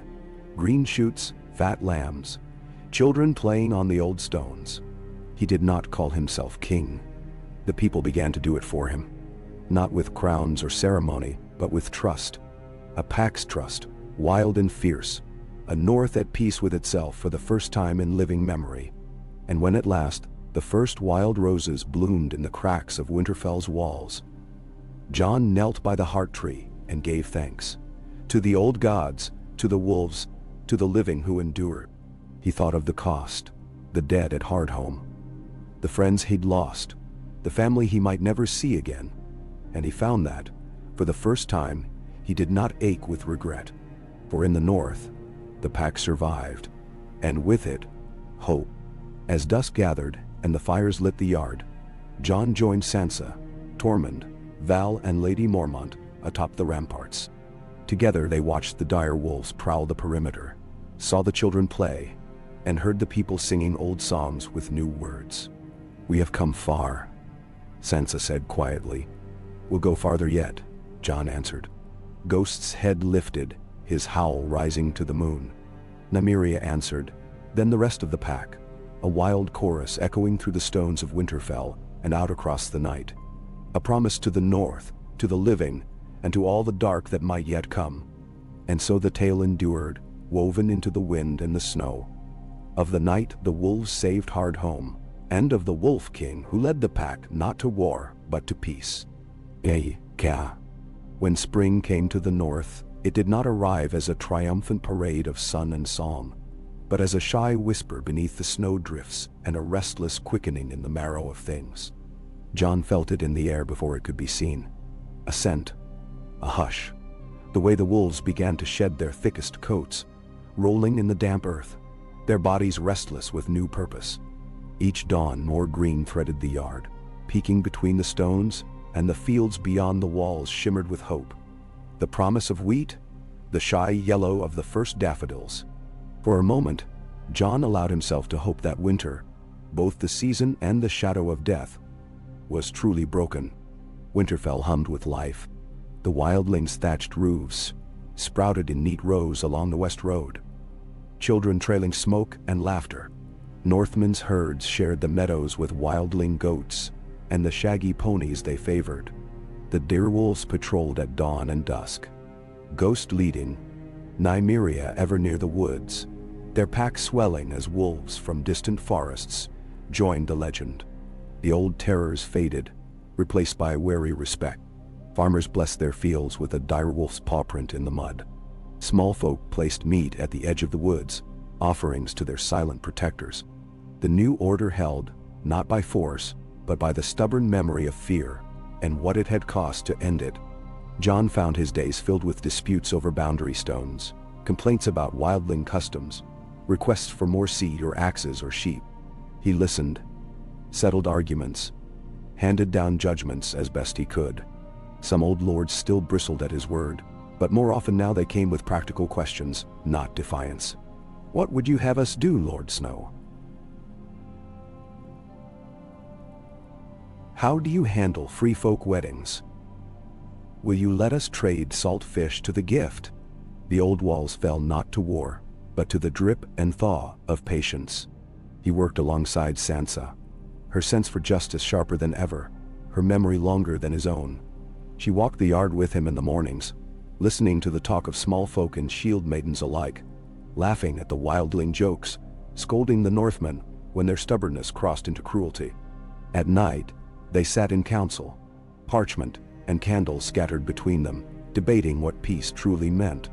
Sometimes Sansa would look at Jon as if she could see through every wall he'd built inside himself, and he would look away, heart heavy and light all at once. News from the south trickled north, slower than before, muffled by distance and distrust. In King's Landing the Queen kept her throne, ruling by compromise, not by fear. The Vale was quiet, its lord content to remain aloft. its knights wary of the north but no longer marauding across the hills.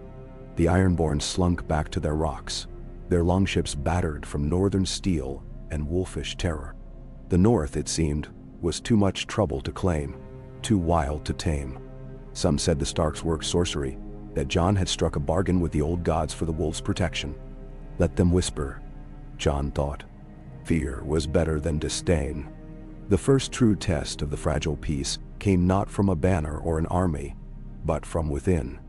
A spring blight blackening barley and turnip fields across the Gift. The wildlings suffered first, their stores still thin from winter.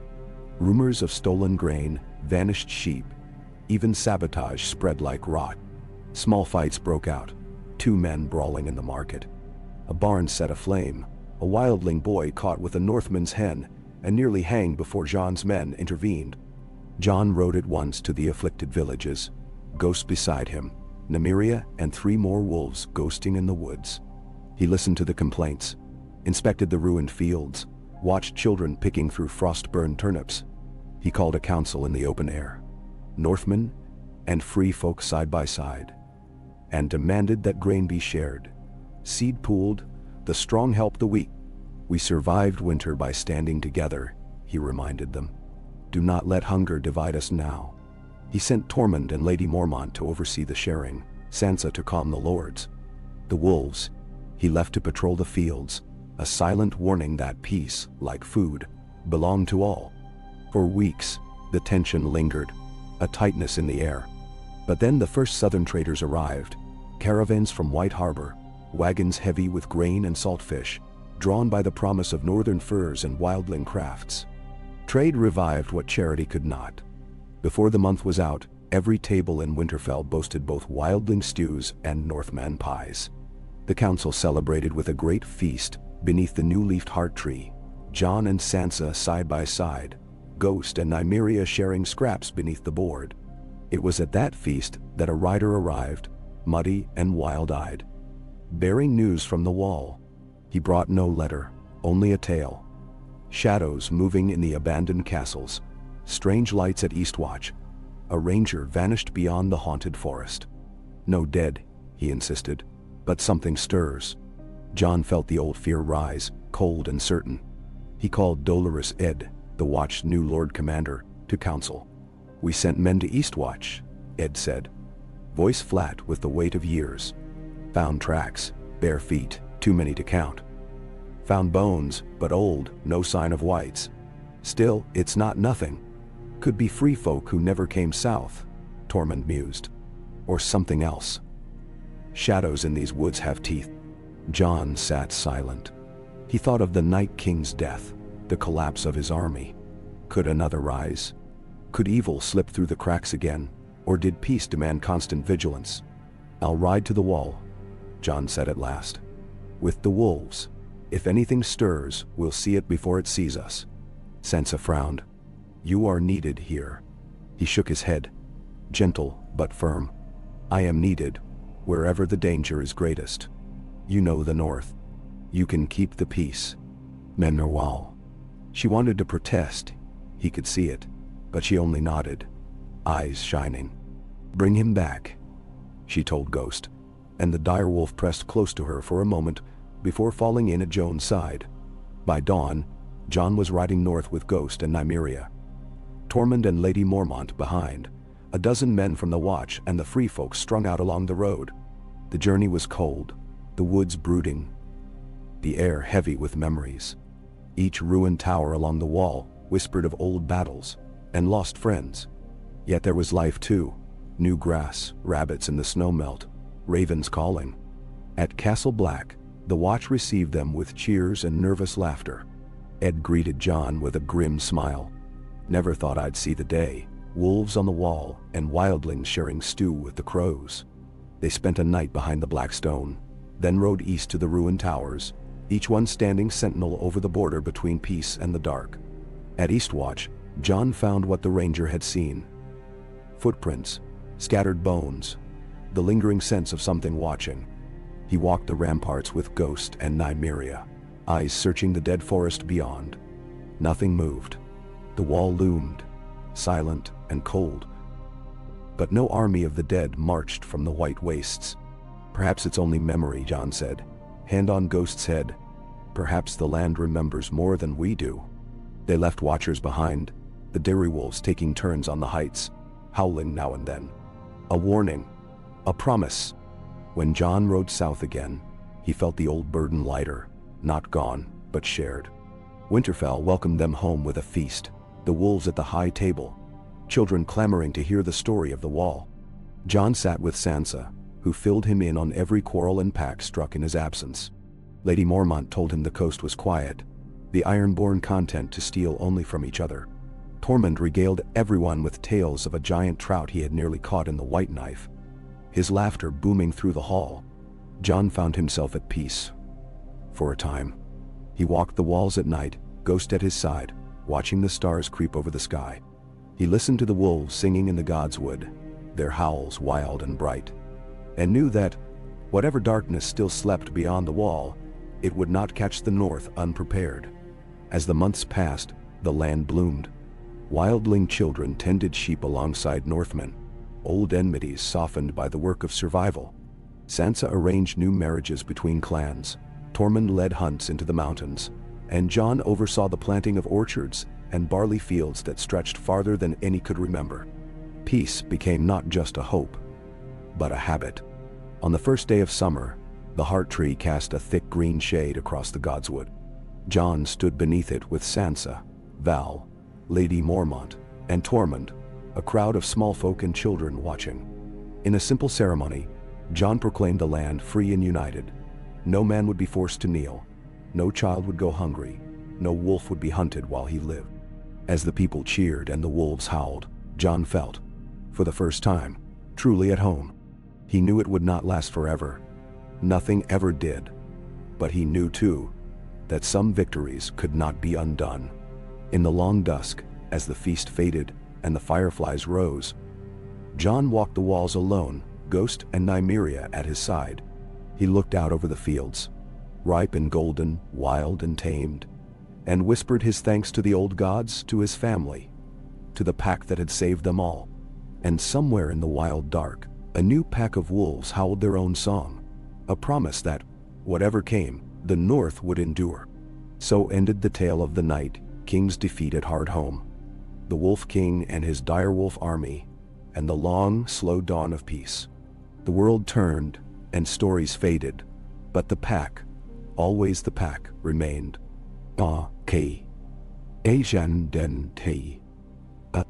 In the warm blush of late summer, when the first ripe apples weighed down the boughs in the new orchards, and the barley fields swayed golden and thick along the hills, Winterfell basked in a rare, hard-earned peace. Jon Snow moved among his people every day, more at ease now in the muddy boots and coarse shirts of the farmers than in the mail and furs of war. He found comfort in the ordinary, the thump of axes in the woods, the chatter of women at the well, the smoke of baking bread curling up through the clear northern air. The direwolves thrived. Ghost's coat glistened, pure and pale, and Nymeria ruled the forests with her pack, leaving fresh prints in the morning dew around the new villages. The youngest wildlings raced to lay their hands in those prints, daring one another to keep their fingers pressed, until the echo of a howl sounded from deep in the green gloom. Even the Northmen, once slow to trust, now left scraps for the wolves at dusk, and old grudge songs were replaced by tales of the night. The wolves had broken the dead. The old lords grew grayer, but their hearts softened, if only by a notch. Glover visited often, offering his masons to help the wildlings build stone hearths and cellars. Lady Mormont came with news from Bear Island, boasting that her young spears now traded salt cod for elk hides, and that her people slept with their doors unbarred. In the great hall, Jon presided not over trials and executions, but over marriages, trade disputes, and the naming of babes, half with wildling names, half with Stark blood in their veins. Sansa flourished as the heart of the North. She knew every face and every story, weaving them into a new tapestry of feasts, harvest fairs, and quiet, practical justice. She saw to it that the small folk were not forgotten, that orphans had new families, that the memories of loss were honored, but not allowed to choke out hope. She held fast to the faith that peace, tended like a fire, would outlast even the coldest night. For John, each sunrise was a quiet gift. He woke to ghosts' breath in his hair, to the clamor of children in the yard, to the scent of bread and fresh-tilled earth. He trained with the guards, worked in the fields beside the free folk, listened to the small folks' complaints, their jokes, their songs. Some nights he walked the ramparts until midnight, listening to the wolves and the wind, knowing in his bones that he would never truly leave the shadow of the wall, or the memory of what they had survived. But even in those hours he found solace in the steady rhythm of a world rebuilt. Then the harvest moon rose, fat and orange over Winterfell, and with it came new omens. It began with a strange quiet. For 3 nights, Nymeria and her pack kept to the deep woods, their howls muted, their visits to the villages rare. On the 4th day, a wildling child ran to Jon in the yard, breathless and wide-eyed. A wolf came to the edge of the woods last night, but it would not take meat, would not let us touch it. It watched, then ran off east, toward the hills. Jon listened, troubled. He went to the God's Wood, and found Ghost prowling, restless, sniffing the air. Jon knelt beneath the heart tree, and pressed his hand to the carved face, listening for any old wisdom. The woods were silent, save for the whisper of wind in the leaves. That evening, as the feast for the first barley harvest was winding down, a scout arrived from the borderlands, blood on his boots and desperation in his voice. "There's smoke on the eastern hills," he gasped, "and riders, scores of them, strange banners, not ironborn, not Vale. They take livestock, burn fields, vanish before we can ride them down. Some say they have dogs as large as wolves, and armor black as night." Jon felt a coldness slide through him. How many villages? 3 gone. 2 more raided. No dead, but many fled into the woods. Sansa was already moving, issuing orders, gathering the council. Jon sent for Tormund and Lady Mormont, Val, every sworn sword, every wildling with an axe. In the flicker of torchlight, their faces were grave and tired, but not afraid. "We will not be driven from our land again," Lady Mormont declared. "Not by men or beasts." Val nodded. "If these are raiders, we meet them in the open. If they are more, we send for the wolves." Jon made his decision before dawn. He would ride out with a company of Northmen and free folk, Ghost and 2 deerwolves at his side. Scouts would range ahead. Sansa would hold Winterfell. Tormund would guard the river crossings, and Lady Mormont would keep Bear Island on watch.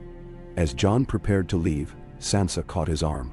"Do not forget, your life is not just your own. Bring yourself back, or you'll answer to me." He squeezed her hand, words tangled behind his teeth. "I promise." The riders left at first light, mist veiling the road, armor hidden under cloaks of brown and gray. The wildlings carried horn bows and spears. Northmen rode with swords and axes. The wolves ranged far, their presence silent, a promise that this was not the north of old, ripe for conquest. By midday, they found the first burned farm. A blackened shell, the stink of scorched grain, a half-dead cow wandering the yard. Jon dismounted, searching for tracks. Ghost nosed the ashes, then froze, his tail stiff. Jon crouched and found a print, wide and clawed. Not wolf, not hound, but something heavier. He turned it over in his mind, the shape familiar yet strange. "Not wolves," he muttered to Tormund. "Dogs, or something bred for war." They moved on, following a trail of flattened grass and hoof-churned mud. Late in the afternoon, they came upon survivors. Women and children huddled beneath a collapsed hayrick, faces smudged with soot, eyes wild. They spoke of dark riders, silent as shadows, their dogs tearing through livestock, but never touching a child. They came, they burned, they left like a storm, said one old woman. Jon pressed for more, but there was little to tell. The survivors joined their company, trudging west. As dusk settled, a low howl echoed from the hills. Ghost pricked his ears, Nymeria's kin vanishing into the gloom. John ordered a camp made in a stand of old birches. Fires were kept low. Scouts posted far. He walked the perimeter with Ghost, eyes and ears straining for the unnatural. In the deepest dark, as the wind fell still, he saw two shapes slip from the trees. Nymeria herself, and another wolf, lean and gray, muzzle flecked with fresh blood. Nymeria led them to a rise overlooking a narrow pass. Below, in the gloom, torches flickered, dozens, maybe more, winding along a sheep path toward the coast. John counted at least 50 riders, cloaked in black, with snarling dogs at their heels. Their banners bore a broken sunburst and a red crescent, unfamiliar, no northern house. Tormund joined him. Who rides like that, in these lands? John shook his head. Not Northmen. Not Ironborn. Not even Seldswords. They ride for the sea, but not to plunder. There's order in it. Someone's leading them. Dow. They watched the column vanish into the woods, the dogs' howls fading. John made a decision. We shadow them. At dawn, we drive them toward the wolves. The next day, broke gray and tense. The company trailed the riders, keeping to the high ground. More farms burned, but no new bodies. Only scattered animals and the ransacked stores. At last, in the deepening afternoon, the raiders reached a fishing village on the White Knife. A place abandoned in the wars, now repopulated by free folk. John saw them moving among the huts, pulling down doors, dragging out stores of salted fish, trapping livestock. He did not wait. He signaled to Ghost, then to Tormund and the wildlings. The wolves burst from the woods, wild and silent, their bodies blurs of white and gray. Joan's men charged, axes raised, voices roaring. The battle was fierce, but brief. The wolves broke the raiders' dogs. One after another fell, or slunk away, tails between their legs.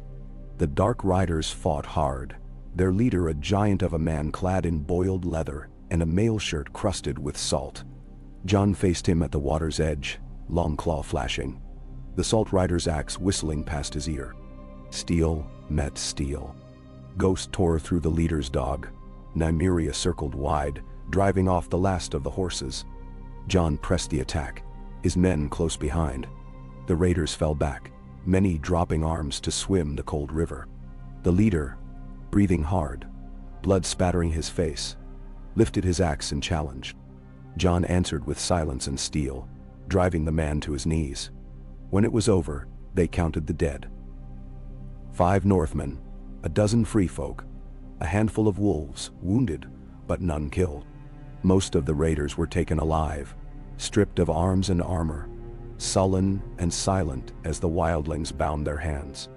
John questioned their leader, but he spoke in a tongue none knew. A rough coastal dialect, thick with salt and old fear. Census Maester, summoned later, believed them to be broken men, descendants of shipwrecked cell sails, exiled generations ago, surviving on plunder and hunger, forgotten by all but the sea. John sent word to the coast. Watch for ships, bar the harbors, turn back all strangers. The raiders, he sent to the wall, to live or die as the watch decreed. The villages he protected, with wildling spears and Northmen's axes, with wolves as sentries in the night. The late summer waned. The threat faded. Harvest continued. But in the hall at Winterfell, the story grew. Of raiders who burned but did not kill. Of dogs who broke against wolves. Of a wolf king who gave mercy even to the lost. Children repeated it at play. Old men remembered it by the fire. One night, as the last apples fell and the air grew sharp, Sansa and Jon walked the ramparts together. The wolves ran below, their shapes black and silver in the moonlight. Will it ever end? Sansa asked softly. Jon watched the lights in the wildling village, the fires in the meadows, the distant dark of the forest. There will always be hunger, always be fear. But so long as we meet it together, it will never rule us. She took his hand, steady and sure. Then let us rule together. The North is not a crown, Jon. It's a pack. He smiled, at last, truly at ease. So be it. The pack survives. Ghost raised his head and howled. Nymeria answered, and then the whole pack joined. A wild, sweet music that swept across the fields and woods, all the way to the wall. A song for the living, for the memory of the dead, for the dawn that always came, no matter how long the night. And so the story of the North's new peace spread, as stubborn and wild as the land itself, carried in wolf song, in laughter, in the gentle hush of summer's end. Autumn in the North was always a season of memory, a time for counting blessings and losses, for stacking firewood high and looking back as much as ahead. The leaves burned copper and gold along the walls of Winterfell, the air sharp with the promise of frost. Smoke rose from the chimneys, mingling with the low, steady hum of life. Hammers in the forges, laughter in the training yard, the sweet, distant piping of children at play. In these months, Jon Snow found himself awake long before dawn most mornings, walking the walls with Ghost beside him. Both silent, both alert to the slightest change in scent or sound. He noticed every difference. The wildling settlement at the edge of the wood had doubled in size since midsummer, and the new stone hearths Glover's masons had built sent their own smoke twisting up among the pines. The Northmen's villages across the fields were thick with the bustle of the harvest, their old suspicions blunted by time and the endless need for hands. The direwolves still patrolled at dusk, but now it was not fear that greeted them from the doorways, but nods, waves, the scraps tossed for thanks. Jon felt the new peace like a mantle, heavier than armor, but warmer too. There were moments, watching Tormund teach wildling children to shoot at straw men in the yard, or seeing Sansa settle a land dispute, with a joke and a gentle hand, when he could almost believe that the wheel of history had turned for good. He knew better than to trust such certainty. Still, he let himself hope. One gray morning, as frost painted the stones and the ravens wheeled overhead, Sansa joined him on the wall, her red hair caught up against the wind. She leaned against the parapet, face thoughtful. Is it always this quiet before a storm? She asked softly, scanning the horizon. He shrugged. In the North, sometimes the storm never comes. Sometimes winter is just cold, and the night just dark. She laughed, the sound bright, and nudged him. You're too modest, Jon. The North is quiet because it has faith. In you, in us, in what we've built. He hesitated, searching for words. It's not finished. There are wounds that time alone won't heal. I see it in some of the old men, how they look at the wildlings. I hear it in the way children whisper about raiders in the woods. The ghosts of the dead linger. She placed her gloved hand on his. We all carry ghosts. But ghosts are only shadows. We're the ones who wake every morning, build, forgive, endure. That's the story I'll tell the children. He smiled, and together they watched the sun rise through the mist, warming the stone beneath their boots. Later that day, word came from the White Knife. A river barge had overturned in the current, and several wildling children were missing. Jon rode it once with a rescue party, Ghost and Nymeria splashing through the shallows as villagers searched the banks. They found 2 children clinging to a fallen tree, shivering but alive, and brought them home wrapped in wolf fur. The mothers wept with relief, and Jon received the thanks quietly, heart aching with the memory of all he had failed to save in darker years. With the days growing shorter, Jon met often with his council. Lady Mormont brought tidings of new trade. Mormont honey for wildling wool, river trout for pine nuts. Tormund reported that wild boar now ranged near the old haunted forests, and that he'd lead a hunt with any Northman who dared join. Even the old maester, stooped and half-blind, offered hopeful numbers, grain in storehouses, sheep thriving, children strong, and fat sheep. Only once did unease return. A raven from the watch at Eastwatch, its words terse but unsettling. Strange lights in the sky, sound like thunder, but no storm. A child found asleep outside the wall. No memory of how she came. She speaks of wolves and white trees. Watchful. Jon read the message twice, then sent Ed a short reply. Send for me at the first sign of trouble. Wolves will come with me. Winterfell's evenings grew longer, and Jon spent them in the hall. Often with Sansa and Val, the children, the wolves curled before the hearth. One night, Tormund's voice boomed above the rest, telling the story of Hardhome yet again. The dead came like a tide, and the wolves met them with fang and fury. Never did I see the like, and I've seen mammoths dance and giants weep. The children begged for more, and Sansa winked at Jon. Let them have their tales, she said, pouring him ale. The truth is fierce enough, but the story is what keeps hope alive. That hope bore fruit in small, daily victories. Another wedding, this time a Northman and a wildling woman, celebrated beneath the heart tree, with both peoples feasting late into the night. The direwolves, dignified as ever, watched from the shadows and then circled through the camp, accepting scraps and praise in equal measure. As the harvest wound down, Jon visited every outlying farmstead, walking among the stooks of barley and the bright pumpkins piled high. He listened to the complaints: foxes in the henhouse, frost too early, a quarrel over a borrowed axe, and settled them all with what fairness he could muster. He helped a crippled wildling boy mend a fence, shared bread and sour beer with an old Northman, and promised a little girl that the wolves would watch her as she slept. She beamed, bold and unafraid.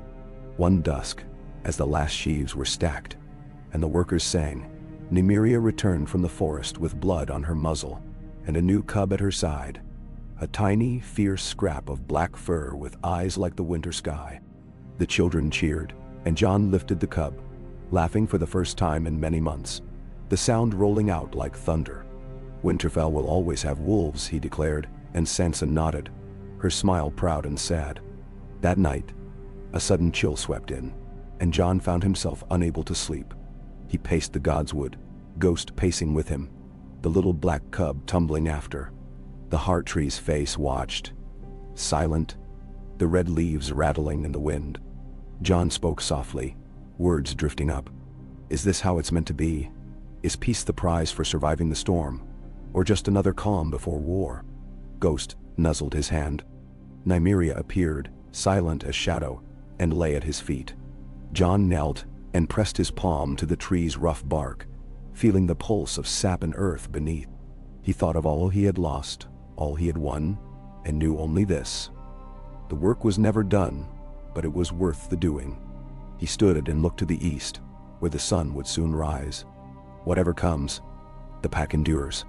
With the coming frost, preparations began anew. Jewel. Sansa oversaw the fortification of the grain stores. Val organized a hunt for the lean months, teaching both Northmen and free folk how to track in snow. Lady Mormont rode out with her young warriors to patrol the roads, and Tormund led another band to barter with the fishermen along the bay. The children started lessons by the hearth, learning letters and sums from an old scribe who'd once feared wildlings, but now called them kin. Jon made sure the watch was supplied and wrote often to Ed.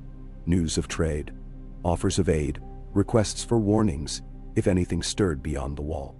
Ed's replies were dry but grateful. Never thought I'd see the day the wall needed wildlings and wolves to keep it safe. Maybe next we'll have dragons milking cows. Winter closed in, but the hunger that had haunted the north for generations did not return. The stores held. The pack held. Then, on a night when the first true snowstorm rattled the shutters, a horn sounded on the wind. A rider at the gate, breath steaming, cloak tattered with ice. Jon hurried to meet him, Ghost and the black cub at his heels. The man tumbled from his horse, clutching a sealed letter.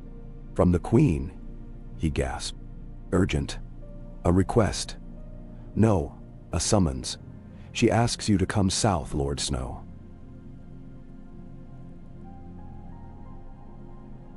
She says there is a council, peace to be made. She asks for the wolves too. She asks for the north. Jon read the letter by the fire, the wax golden, the script unfamiliar but official. Sansa read over his shoulder. It could be a trap. She murmured, or a real chance. The South has never seen our North as it is now. He nodded, feeling the old weight settle once more. The pack goes where it must. He called the council, read the letter aloud, and listened as the arguments broke out. Some urged caution, others boldness. In the end, it was Val who said, "If you do not go, they will always fear what they do not know. If you go, take the truth with you, the wolves, the people, the hope. Show them." Jon looked at Ghost, at Nymeria, at the little black cub blinking in the firelight, at Sansa's proud and wary face. "We go," he said, "not as conquerors, not as beggars, as the North." And so preparations began for the long journey south. Wolves to be harnessed, gifts to be gathered, tales to be chosen, hopes to be wrapped in furs and carried over the mountains. Jon lay awake that night, listening to the wind and the wolves, feeling both the weight and the wonder of the path ahead. Autumn's end, the first snow deepening, the fires bright within Winterfell, and beyond the walls, the pack, alive, united, fierce, waiting for whatever the world might send next. And when Jon finally slept, he dreamed of a North that was never silent, never broken, and never alone. The first true snows of winter came early that year, powdering the roofs and hedges of Winterfell with a soft white hush. The castle seemed to shrink and warm itself in the embrace of the season. Smoke rising from every chimney, laughter and voices muffled in the thick, fur-lined halls. Jon Snow stood at the gatehouse as the sun rose pink and pale above the frosted fields, the letter from the Queen of the South clutched in his gloved hand. He was not alone. Sansa waited beside him, her hair braided close against the wind, her cheeks flushed from the cold and from all the memories this moment stirred. Behind them gathered a quiet crowd, Tormund with his wolfish grin and battered cloak, Lady Mormont with her small but fierce retinue, Val wrapped in a mantle of snowfox fur. Children, wildling and Northmen alike, clustered in small knots, watching the preparations with wide eyes. And everywhere, the direwolves threaded through the bustle. Ghost and Nymeria, their coats thick as winter clouds, the little black cub pressed shyly against Ghost's side, and the rest of the pack pacing the edge of the yard, restless but patient. It was a strange company preparing for the long ride south. Lords and chieftains, wildlings and sworn swords, maesters and blacksmiths, farmers and crafters who had never left the north. There were gifts in their wagons, barrels of mead, casks of Bear Island honey, furs, worked iron, cheeses, simple toys. There were no crowns or scepters, only the hard-won pride of a people who had outlasted darkness. Jon checked every strap and saddle himself. He helped harness the wolves, fitted with leather harnesses and sleds, so the smallest children and the old could ride without fear. He spoke quietly with the guards, the scouts, the wildling trackers who would travel ahead and watch the road. Every face he passed, he met with a nod or a touch, reassurance, a blessing, a farewell. At last, as the last bundle was lashed to a cart, Jon stood with Sansa beneath the main gate, the chill biting through every seam of his cloak.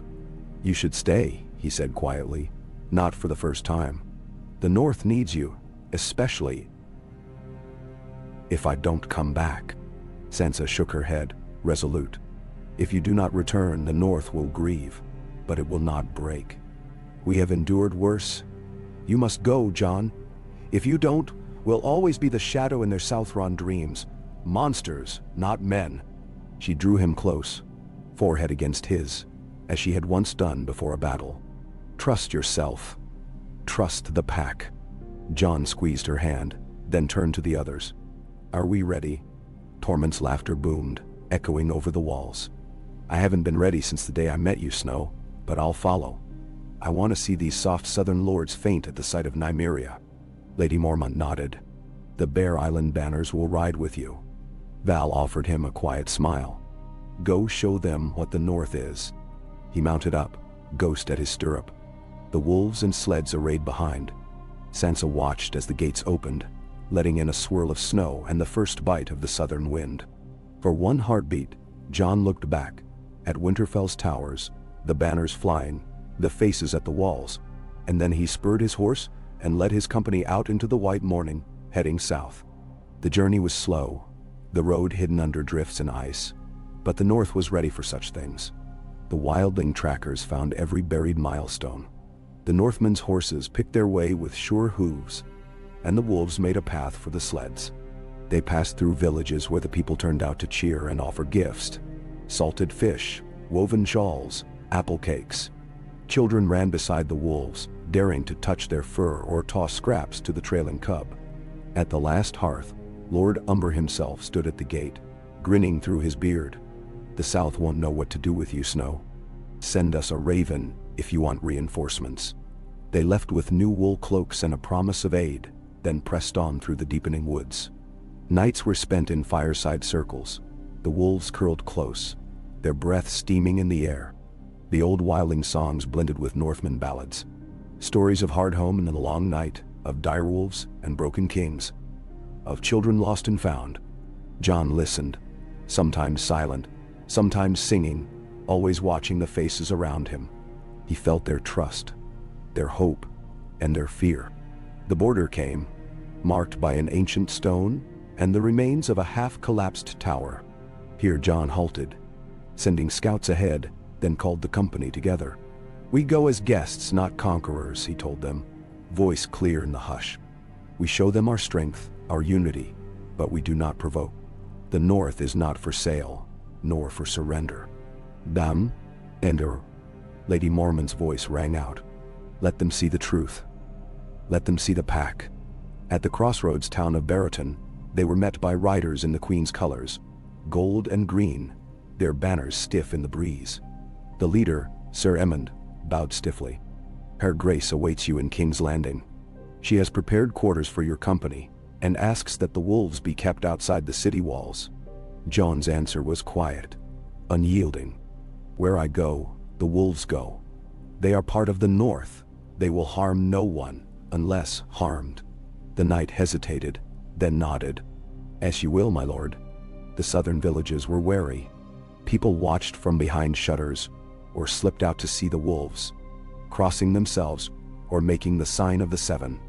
Rumors ran ahead of them, tales of giants, of men who could speak with beasts, of a northern king who rode a white wolf and never smiled. On the outskirts of King's Landing, John halted the company, setting camp among the ruins of an old orchard. Ghost and Nymeria ranged the fields, watched by 100 nervous eyes. Lady Mormont and Val met with the southern envoys, exchanging careful words and gifts. Sansa rode with John to view the city, both silent as the red walls and golden domes came into sight, lit by the pale fire of the afternoon sun. The Queen received them at the great gate, flanked by her knights, her counselors, her septons. Her hair was black and streaked with silver, her face beautiful but tired, the crown upon her brow unadorned by jewels. She spoke first, her voice measured, every syllable watched by a crowd of lords and small folk, pressed close to the barricades. "The North returns to King's Landing at last. You are welcome, Lord Snow. You, your sister, your people, and," her gaze flicked to the wolves, "your guardians." John dismounted, bowing. "We come in peace, your grace. We come as Northmen. The wolves are our kin." Whispers raced through the crowd. The Queen's lips twitched, amusement or calculation. John could not tell. The formalities began. Processions through the city streets, feasts in the Red Keep, councils where northern gifts were exchanged for southern gold, and the words of treaties written and rewritten. Sansa charmed the lords and ladies with wit and learning. Lady Mormont's warriors impressed the gold cloaks with their discipline. Tormund, after several flagons of southern wine, told such tales of the Night King and the direwolves that the children of King's Landing followed him wherever he went, desperate for more. The wolves themselves were the greatest marvel. Children gathered at the edge of the camp, daring each other to touch Ghost's fur. Nymeria's pack kept to the shadows, but the little black cub became a favorite among the city's ragamuffins, tumbling through the mud and wrestling stray dogs. No harm came to any, for Joan's people kept watch, and even the hardest city thief hesitated before a direwolf's red gaze. In council, the Queen pressed her questions. "What does the North want, Lord Snow? An end to tribute? A marriage pact? The right to rule itself?" John answered simply, respect, recognition. The peace we have made, we wish to keep it. The North will not bend the knee, but neither do we seek your crown." The queen considered. What if trouble comes again? Will the North stand alone? Jon shook his head. No land stands alone. But we will not die for another's ambition. We will fight only when the dead return, or when the living forget mercy. Namn. Days passed. Treaties were drawn, oaths sworn. The southern lords debated, grumbled, gossiped. But in the end, they accepted the North's terms. The queen herself visited the northern camp, watched the wolves, spoke with the children, met Sansa by the fire, and laughed at Tormund's wild tales. The North and South would be neighbors, uneasy, wary, but at peace. On the final night, a feast was held on the green outside the city walls. Northmen and Southerners mingled, eating honeyed bread and salt pork, drinking mead and wine. The wolves howled as the moon rose, their song answered by the cheers of children and the distant tolling of city bells. Jon stood at the edge of the firelight, Sansa beside him, Ghost pressed against his knee. "We've done it," Sansa whispered. "For a little while at least. We've shown them." "Oh." He nodded, eyes shining. "The pack survives. The North endures. That is enough." They left at dawn, riding northward through the thinning snows. The wolves at their heels, the South watching and remembering. Along the long road home, Jon felt the weight of his land's future settle on his shoulders. But not as a burden, as a promise. And when Winterfell's towers appeared once more in the blue-white dawn, the people gathered at the gates, Northmen and free folk, children and elders, the wolves in their midst, ready to welcome the pack home and to face whatever storms or blessings the next season might bring. So the story went on, rolling through the long halls and the wild woods, in the laughter of children, the echo of wolves, and the steady, unbroken heartbeat of a land remade by hope. Winter's teeth pressed in sharper with each league north, the cold sinking past furs and steel, nipping even the wolves' thick hides. Jon Snow led his company homeward beneath a leaden sky, each day's ride marked by the crunch of snow underhoof, the long shadow of the direwolves gliding silent alongside the sleds and riders. Sansa rode at his side, her face wind-burned and her eyes watchful, always glancing back at the line of carts, sleds, and children, strung out behind them like a banner in the wind. They left the South changed. The Queen's peace held, for now. An uneasy truce hammered out over tables and fires, sealed not with blood or gold, but with wary respect. Word of the North's arrival, of direwolves as tall as men, of free folk in bright furs, of Sansa Stark's laughter and Jon's quiet, unbending resolve, spread from the cobbles of King's Landing to every green valley and sun-bleached town. For the first time, the South had seen the North as it truly was, a land not of savages and snow but of song, wolf, and hard-won grace. Now the North reclaimed them. The wilds thickened as they rode, the sky growing heavy with storm. Ghost ranged ahead, his prince deep and solitary. Nymeria drifted through the trees, her pack a silent guard at the caravan's edge.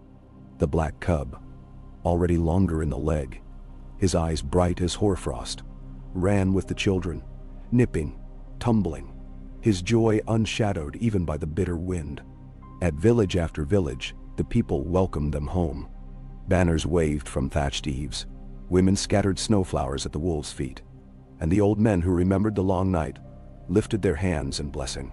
Sansa stopped to kneel with the small folk, thanking them, laughing, promising that their grain, their furs, their names would never again be forgotten. Jon clasped arms with every headman, every elder, each oath sealed with a look, a promise that was more than law. At the last hearth, Lord Umber himself met them on the road. He gripped Jon's shoulder with rough affection and clapped Sansa on the back, then gazed in awe at the pack of wolves standing sentinel among the wagons. "Southron lords'll never sleep easy again," he grunted. "They'll dream of white wolves till the end of their days." They rested a day, the children filling the halls with wildling songs and Bear Island riddles. The direwolves sprawled by the hearths, Ghost and Nymeria, each with a dozen hands buried in their fur. Tormund told the tale of the Queen's feast, how a Stark and a wildling drank wine together, how the little black cub chased a gold cloak into the river, how Lady Mormont's words silenced a room full of knights. Val listened, smiling, her eyes thoughtful as she watched the flickering shadows on the walls. Then north again, deeper into the snows, the road vanishing at times beneath drifts, but the wolves finding the way. Jon led them in silence, his mind lingering on the memory of King's Landing, the red towers, the stink and splendor, the wary promise of peace. The old dream of the North, alone and proud, had changed. He saw now that peace was not a wall but a road, one that must be walked every day, its stones warmed by trust and washed by wolves. As they neared Winterfell, the sky broke open with fresh snow, flurries swirling in the morning sun. The towers of the castle gleamed, banners rippling from every rampart. At the gates, a crowd awaited. Northmen and free folk, old lords and young children and mothers, all gathered to see the pack return. Lady Mormont's warriors stood at attention, grinning at the sight of their lady and the trophies of the South. Val's kin from the wildling camps watched with cautious pride, remembering a world where they'd been feared, hunted, and now welcomed home. Jon dismounted and stood before the gates, Ghost at his side. The children and wolves gathered around him. Sansa joined him, her cloak bright against the stone, her smile fierce as any queen's. He spoke simply, his voice carrying over the snow and the walls. We have returned, not as conquerors or exiles, but as the North. The South has seen us and knows us now. We keep our peace and our pride, and we welcome all who will stand with us, as kin, as pack. Menawani. A great shout answered him, echoing from the battlements, the yards, the wildling village beyond the walls. Children ran to the wolves, who leapt and tumbled, rolling in the snow, while the oldest among them bowed their heads and murmured old prayers to the old gods and the new. That night, Winterfell's halls burned bright with feasting. The last of the year's ale was tapped, new cheeses and smoked meats passed from hand to hand. Sansa moved among her people, listening, learning, easing old hurts with soft words. Lady Mormont challenged every lord to a contest of strength, then left half of them groaning and limping. Tormund roared drunken stories by the fire, while Val slipped away to sing the wildling children to sleep. Jon sat in the godswood with Ghost and Nymeria at his side, the black cub curled in his lap. Above them, snowflakes caught in the tangled red leaves, falling silent as stars. For a long time, he listened to the sounds of Winterfell. Distant music, the crackle of fire, laughter, the echo of wolves howling somewhere in the night. He thought of the world as it had been, broken, afraid, hungry, and of all it had taken to reach this peace. Every loss, every friend, buried, every enemy forgiven or destroyed. He saw in the flicker of torchlight the faces of his family, End and Robb and Arya, Bran in his far-off wisdom, Rickon laughing in the snow, his mother's soft hand brushing his hair.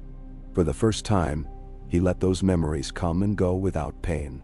He saw the shape of the future, not in banners or crowns, but in the hands held, the wolves running, the North awake and alive. As the feast wound down and the embers glowed red, Sansa found him beneath the heart tree. She sat beside him in silence, their breath pluming in the cold. They want you to call yourself king, she said at last. Jon shook his head. Let them call me what they wish. I am of the North. I am theirs. That is enough. She squeezed his hand. It is. You are our hope, and you are not alone. He looked at her, at Ghost and Nymeria, at the cub blinking sleepily in his lap, and smiled. Never alone. Winter deepened, but no fear rode in with the storms. The stores were full, the wildlings strong, the wolves ever watchful. Word spread through every village and hall, of a peace hard-earned and stubborn as stone, of a pack that ran together, wild and free, from White Harbor to the Shadow Tower. In the darkness before the dawn, Jon stood on the ramparts, Ghost beside him, Nymeria howling far in the woods. Below, the lights of Winterfell glowed, warm against the endless night. He watched the first snow settle on the walls, then turned back inside, heart steady, hope burning slow and sure. The pack survived. The North endured. And so long as the wolves sang and the fires burned, no night could ever last forever. As winter laid its white hand over the North, the land fell into a rhythm that was older than any house or king. A cycle of silence and song, hardship and comfort, fear and fierce endurance. Snow blanketed the fields, drifting high along the walls of Winterfell, muffling the world into a hush, broken only by the creak of branches, the distant howls of wolves, and the laughter of children tumbling through fresh drifts in the yard. Inside the keep, life pulsed with a warmth no storm could quench. The halls were bright with firelight, the kitchens filled with the scents of baking bread, roasting game, mulled wine. The people of the wildling settlement ventured in and out with easy confidence, arms heavy with firewood, baskets of dried herbs, hares snared in the snowy woods. Northmen and free folk alike huddled close in the alehouse, trading stories and songs in thick voices, their breath steaming in the cold. Jon Snow was everywhere, on the walls at dawn, checking the watch, in the stables by midday, his hands numb from helping mend a broken harness, in the kitchens late at night, sharing a bowl of stew with the orphans and the wolf cubs alike. He moved with a quiet purpose, never quite smiling but rarely grave, radiating a steadiness that those around him drew into themselves. The wolves went with him, Ghost always at his side, Nymeria slipping in and out like a shadow. The black cub growing long and strong, adored by the youngest and feared by the chickens. Sansa oversaw the stores, directing the women and the old men as they tallied every sack of oats, every cask of ale, every slab of salted venison. Her voice was brisk, her wit sharp, but she never failed to find a gentle word for the frightened or the weary. Val led the hunts, teaching Northmen to track through snow and read the wind as well as any child of the wild. Lady Mormont's young warriors trained twice daily in the yard, showing off to the wildling boys, trading boasts and bruises, never letting the fire of competition go out.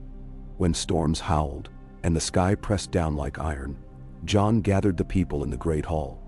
The old hearths burned hot, the benches crowded, the tables laden with whatever the larders could spare. Tormund bellowed tales of Hardhome and the night the wolves defeated the dead.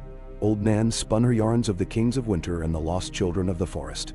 Val sang wildling ballads that made the listener hair stand on end. Children, wildling and Northmen, snuggled up together at the feet of the direwolves, sharing secrets, shoving and squabbling and laughing. The black cub, now named Shadow, was the ringleader, daring the others into mischief, nosing open kitchen doors, stealing bones meant for Ghost, racing up and down the corridors as if he owned the stones. Jon watched it all from the shadows, his heart aching with a bittersweet peace. He missed Arya and Bran, felt their absence as a sharpness in the cold, a longing in every wind. But he sensed them in the world's wild order, the way the wolves would raise their heads and listen to things men could not hear, the way the North was both home and mystery. The way the North was both home and mystery. Winter closed its grip harder. The rivers froze thick, the wind cut to the bone. Yet no one starved, no one froze. Neighbors helped neighbors, Northman to wildling, wildling to Northman, the old to the young, the strong to the weak. When fever swept through the settlement, Maester and wildling wise woman worked side by side with their herbs and poultices, and none were lost. When a roof collapsed in the deep snow, 3 families worked all night to clear it, wolves digging with their massive paws, laughter ringing in the moonlit yard. In the heart of the coldest month, a message came, raven-winged and trembling, from the wall. Dolorous Ed's scratchy hand reported a band of strangers seen near Eastwatch, travelers moving by night, their fires carefully hidden. Jon read the message beside the godswood, Ghost watching him. Snow falling soft as silence. "We should go," Jon said quietly to Sansa and Val. After the council gathered, Sansa's eyes shone with worry, but she nodded. You are the North's voice to the Watch. You are our shield. Val touched his hand. Take the wolves, take Tormund, find out what walks in the cold. Within hours, the small expedition was ready. Jon, Tormund, Lady Mormont, 6 trusted men, 3 free folk, 3 sworn Northmen, host Nymeria, Shadow, and 2 others from Nymeria's pack. Sansa gave Jon her warmest cloak, and the children pressed good luck talismans into his hand. The villagers lined the yard as they left, faces bright in the torchlight. The journey north was hard. The roads vanished, snow knee-deep, ice crusting every limb and beard. But the wolves blazed a path. The company moved swift and sure, and the Watch sentries greeted them with cheers when they arrived at Castle Black. Dolorous Ed met them in the old common room, his face more lined, his humor undimmed. "Lord Snow," he said, "I see you've brought half the North and all the wolves. I'm surprised you didn't bring the Heart Tree as well." Jon grinned, briefly. "Is there news?" Ed nodded. "Saw the fires for 2 nights running. Whoever they are, they know how to hide. But they're not dead, no cold shadows, no blue eyes, and they haven't come to the wall. Yet." Lady Mormont bristled. "Bandits? Maybe, maybe not." Ed shrugged. "Or survivors. Someone who fled south and never made it through the storm." Jon gathered the company. Ghost and Nymeria led the search, winding east along the wall, through forests heavy with snow and silence. The travelers' camp was found by moonlight. 3 tents, a single fire burning low, men huddled in furs. They were not bandits, not warriors, but women and children and a handful of old men, refugees, battered by cold and fear, their words a jumble of the Riverlands and the Reach. They had fled south, they said, from new wars. Old feuds turned deadly, villages burned, lords greedy for taxes. They'd heard of the North's peace, of the Wolf King, and sought shelter at the edge of the world. Jon listened, Tormund at his elbow, Lady Mormont glowering, Val silent. At last he spoke. "The North is no longer closed. We have room, if you can work, if you can keep the peace." Many, some wept, some laughed, some fell silent with gratitude. Jon led them south himself, through blinding snow and bitter wind, the wolves always near. When they arrived at Winterfell, Sansa welcomed them with bread and broth and a place by the fire. Some of the old Northmen muttered, but most opened their arms, remembering too well the feel of hunger, the fear of a closed door.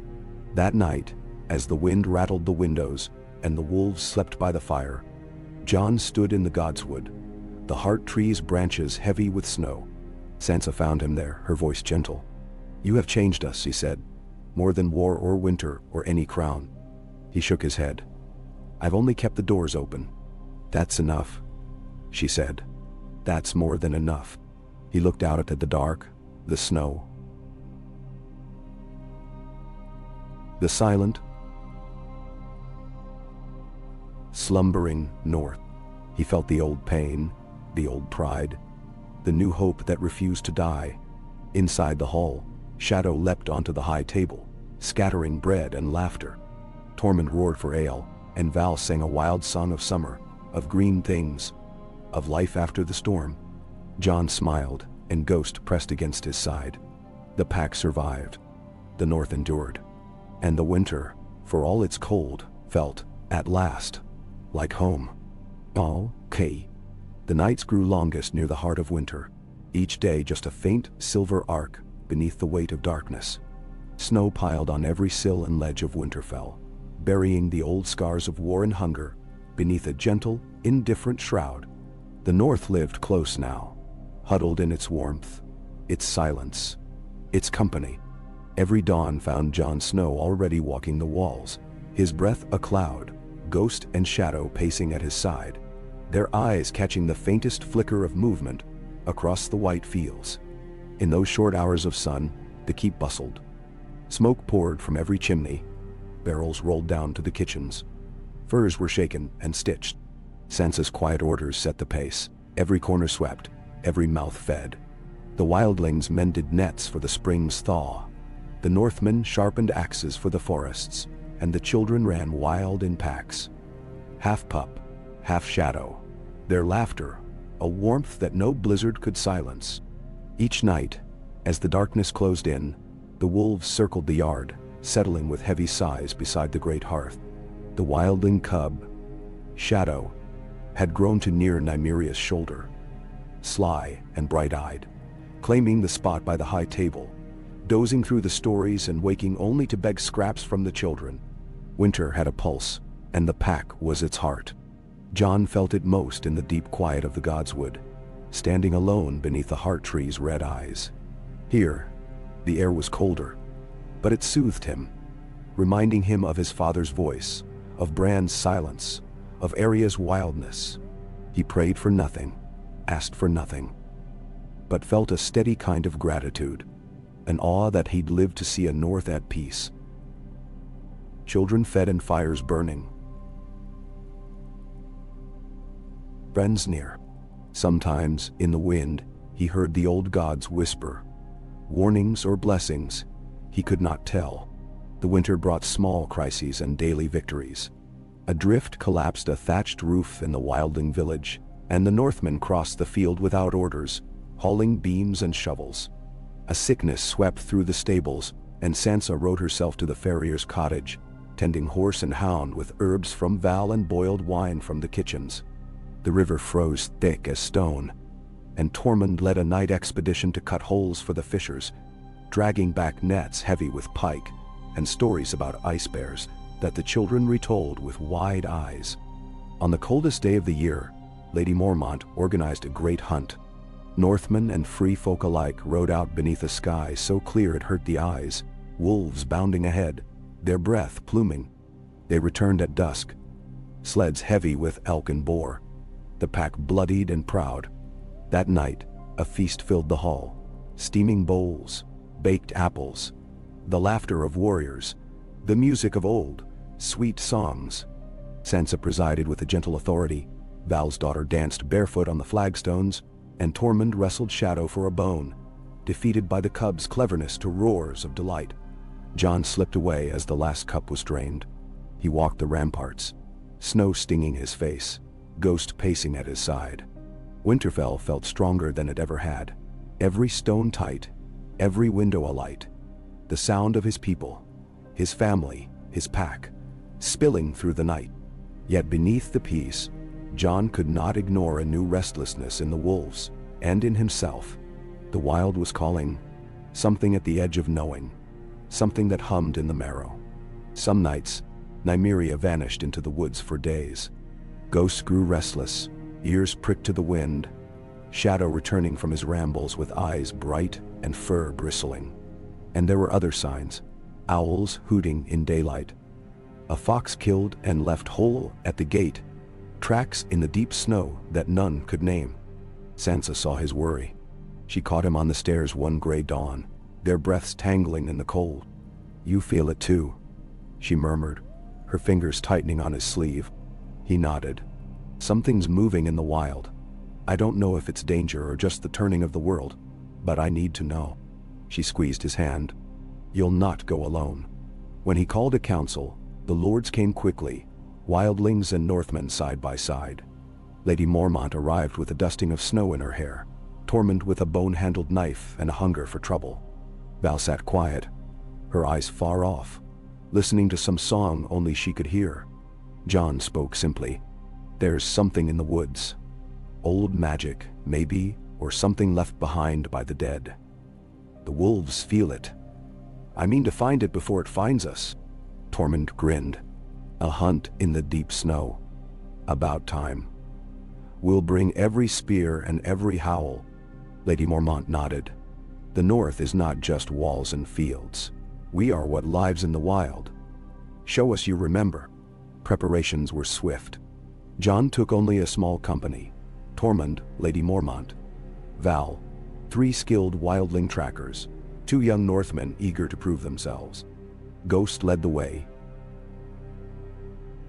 shadow beside him, Nymeria and 2 more wolves weaving through the trees. They left at dawn, the entire yard out to watch, children waving bits of rag for luck, Sansa's gaze steady and proud. They entered the forest at a run, the wolves slinking from shadow to shadow, noses to the wind. The snow was deep, but the wildlings knew how to move, following the old animal trails, reading signs left in broken branches, and the twist of grass beneath the drifts. For 3 days, they found nothing but deer, fox, and the pale, fearful tracks of wild goats. On the 4th morning, the wolves vanished ahead. Jon felt it, a pulse in the air, a charge like thunder before the storm. He knelt, pressing his hand to the snow, and listened. From far ahead came a single high howl, Ghost's voice, fierce and warning. The company moved quickly, axes and bows ready, hearts pounding. They found Ghost and Shadow at the edge of a glen where the trees grew in a circle, their branches bare, the snow inside untouched. In the center stood a great white elk, its eyes dark as onyx, its breath rising in clouds. Around its hooves were strange tracks, clawed, not wolf, not bear. Lady Mormont whispered, "A spirit of the forest, old as the north itself." Val knelt, murmuring words in the wildling tongue. Tormund set his axe down, awed for once. Jon stepped forward, Ghost and Shadow on either side. The elk watched him, regal and unafraid. He felt its gaze move through him, seeing everything, his battles, his wounds, his hopes. For a moment, the world stilled. He felt the north breathe, and knew that whatever haunted the wild, it was not the old enemy, not a white or a walker, but a test of the living. He bowed his head. "We are the pack. We keep the peace. We remember." The elk dipped its antlers, once, then bounded away, impossibly swift, vanishing into the white and the hush. The charge in the air faded. The wolves yawned, stretched, and began to dig for rabbits in the snow. Val exhaled, her voice shaking. The old magic is not gone. It watches. It judges. And now all. Lady Mormont grinned. "And we are found worthy."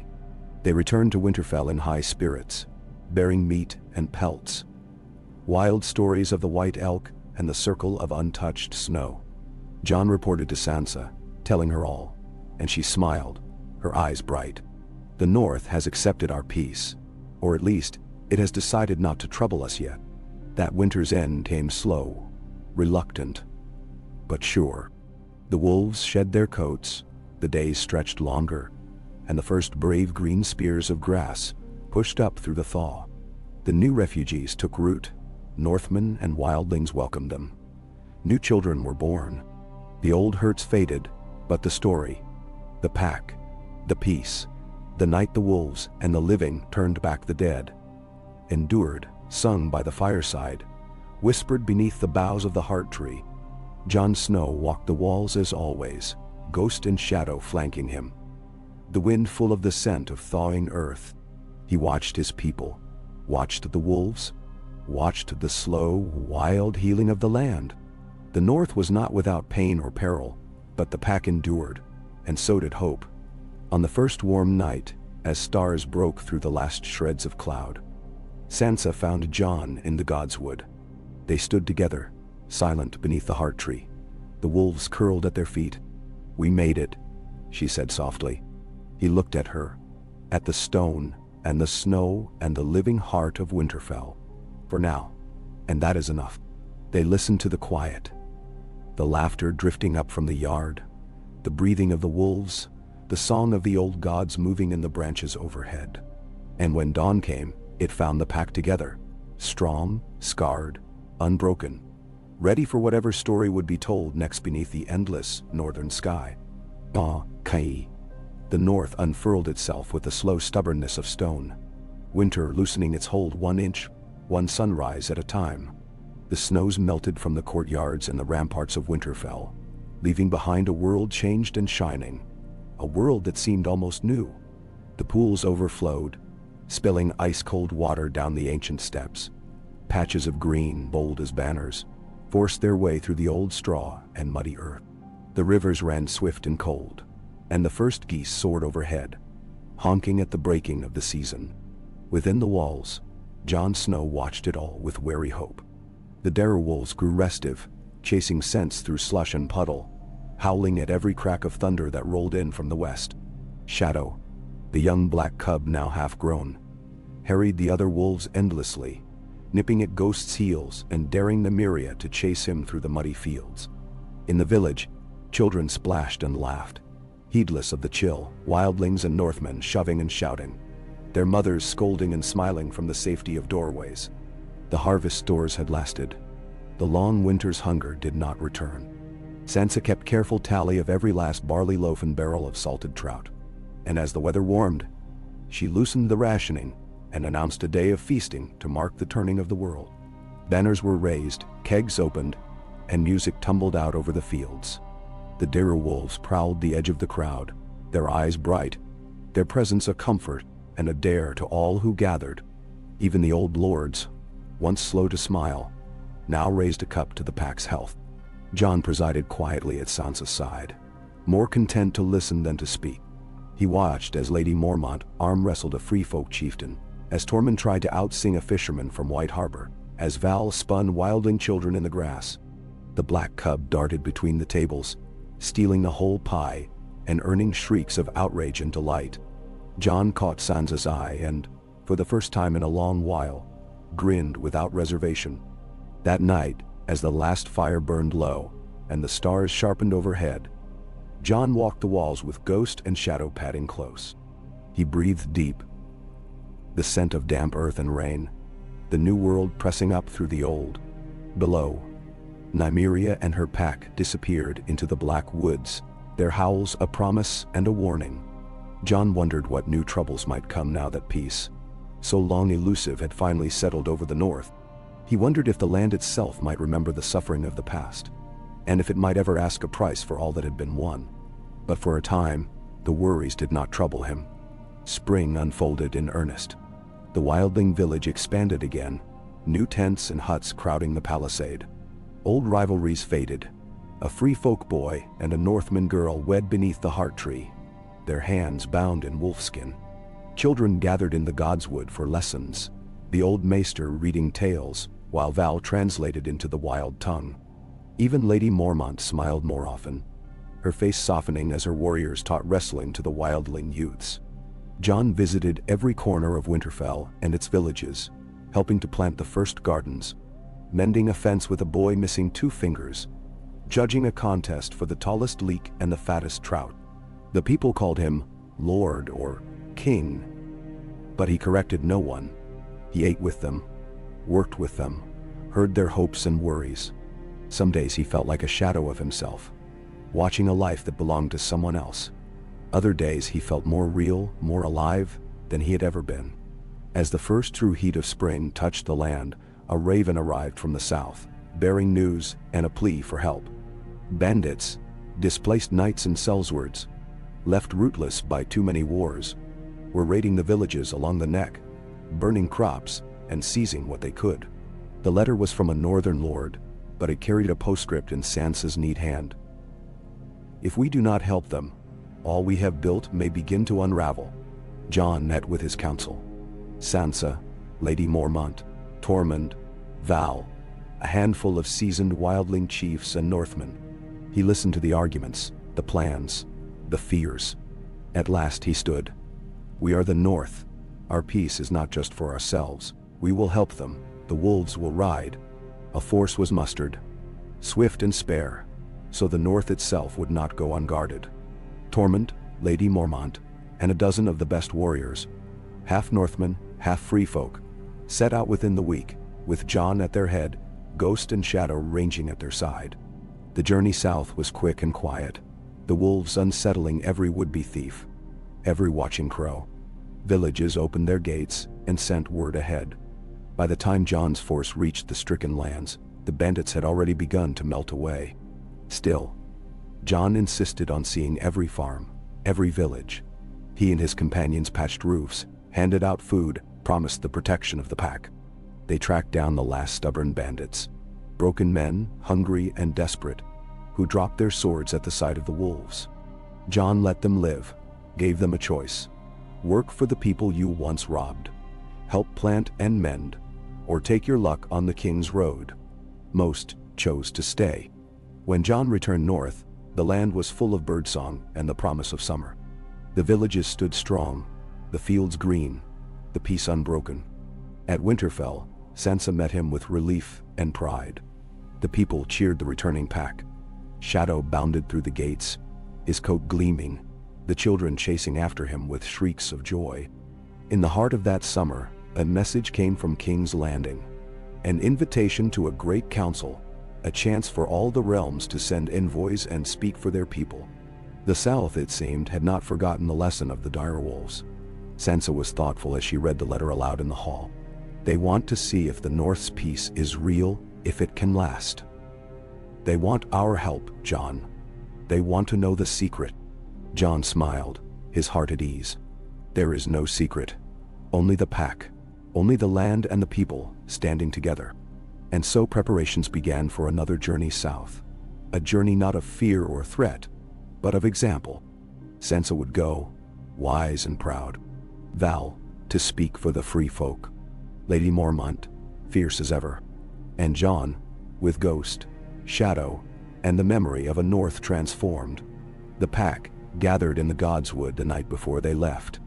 Sansa and Jon stood together, watching the fireflies swirl beneath the heart tree, the children chasing their glimmers through the grass. Val sang a song in the wild tongue, old and sweet, and even Tormund wiped his eyes, pretending the smoke had stung them. Whatever comes, Jon said quietly. We face it as one. The wolves pressed close, their fur warm, their presence anchoring him to the earth. In the morning, as the dawn broke and Winterfell shone gold and new, the pack rode south. Not to beg, not to threaten, but to show a world scarred by war what could be forged when the old walls fell, when the wounds were tended, when wolves and men ran together beneath the sun. The story would go on, told in every hall, in every field, in every wildwood, where children and cubs chased the wind, and the pack would endure, as stubborn and bright as spring, as eternal as the North itself. In Tau, southward the land unspooled beneath a sky so high and blue it seemed impossible, the kind of sky only seen after a long winter, when hope and hunger have both been satisfied. The North sent forth its chosen. Jon at the head, Ghost and Shadow flanking his horse, Sansa veiled and regal, Val radiant and unbending, Lady Mormont fierce with her small host, Tormund all beard and grinning bravado. Behind them, Northmen and free folk rode side by side, banners rippling, direwolf, bear, sun and snowflake, all mingled with wolf pelts and woven charms. Even the southern lords and envoys, riding north to escort them, kept a careful distance from the wolves and the ragged power that moved with them. As the days passed, the land changed.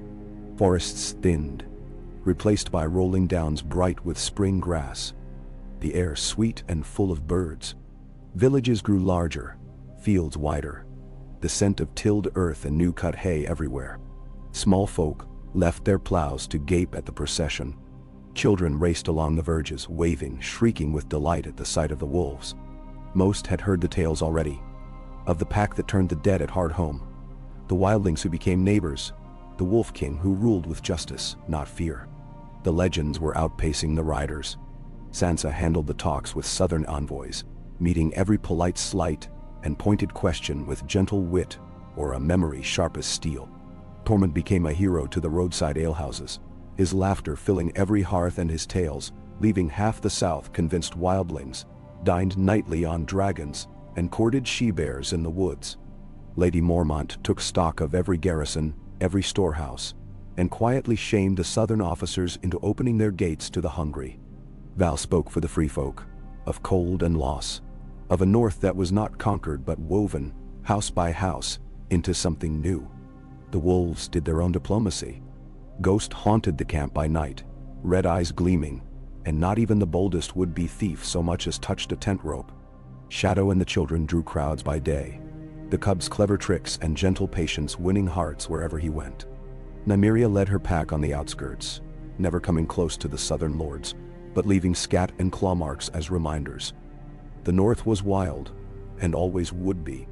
At the crossroads near Moat Cailin, the south's great hosts gathered. Flags snapped above the green, banners from the Reach and the Vale. The Riverlands, Dorne, the Westerlands, even the battered pennants of the Stormlands. The Queen's party arrived last, a caravan of gilded wagons and shining knights, the banners of the crown, and the new council streaming behind. It was a pageant for a new age, but as Jon saw the wary eyes of the southern lords, those who remembered fire and blood and the bite of winter, he knew old wounds were never truly healed, only covered. The council met in a vast pavilion, canvas walls flapping, guards and courtiers crowding the periphery. At the heart, Jon stood with Sansa, Val, Lady Mormont, and Tormund, the wolves lying quiet at their feet. Across from them, the Queen in her crown of plain gold, surrounded by lords and maesters, the most powerful in the realm. The Queen spoke first, her words careful, her eyes searching. The North has sent its heart, its strength, its wolves. We are grateful. We are curious. You bring peace, but can peace be shared? Sansa replied, clear and calm. Peace is not given. It is earned, tended like a field, guarded like a child. We offer no miracles, only proof that it can be built, even from ruin. Ain? The lords of the Riverlands wanted guarantees of trade and safe passage. The Reach worried over wildling customs.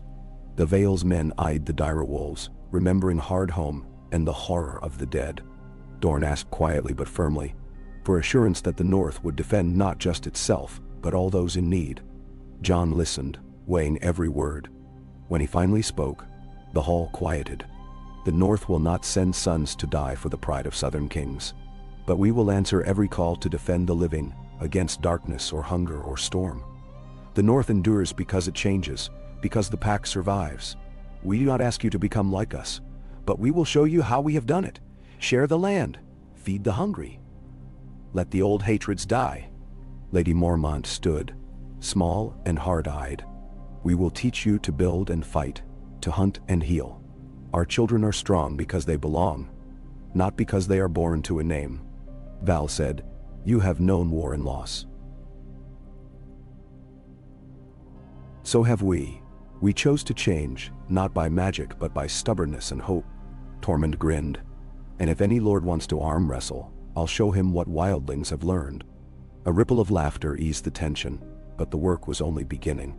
For days, the council argued and planned. New laws were debated. The rights of the free folk, the sharing of land, the keeping of the peace. Sansa's patience held.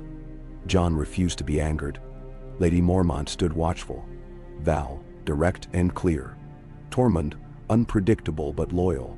The direwolves slept in the sun, ran the fields at dusk, or appeared in the tents of the sick and frightened, as if guided by something older than law.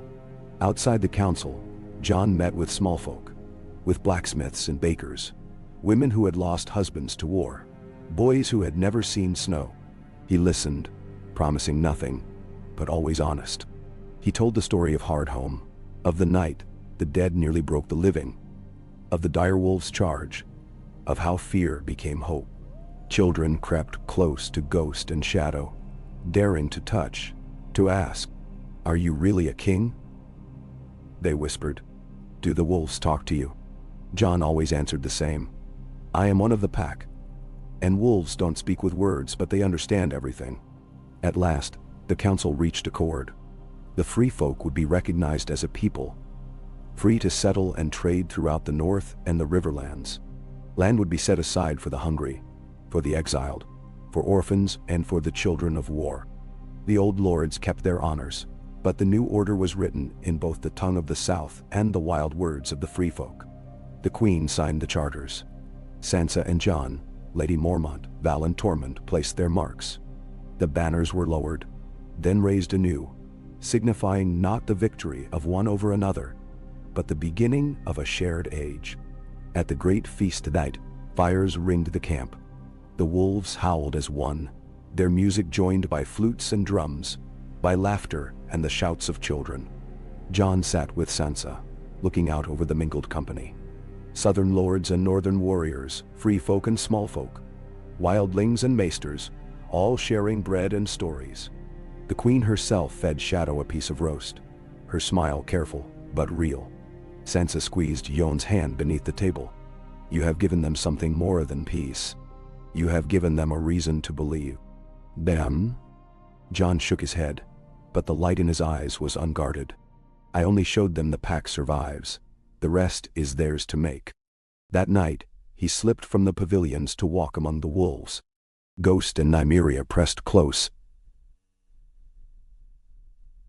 Shadow racing circles in the grass. Jon watched the campfire-lit faces, the tents gleaming against the night, and felt, perhaps for the first time in his life, fully at ease. When dawn came, it brought the promise of a realm changed. Not by war, but by the slow work of trust, the patience of wolves, the memory of a winter survived. Jon led his people north again, the council's blessings at their backs. As they rode, children ran beside them.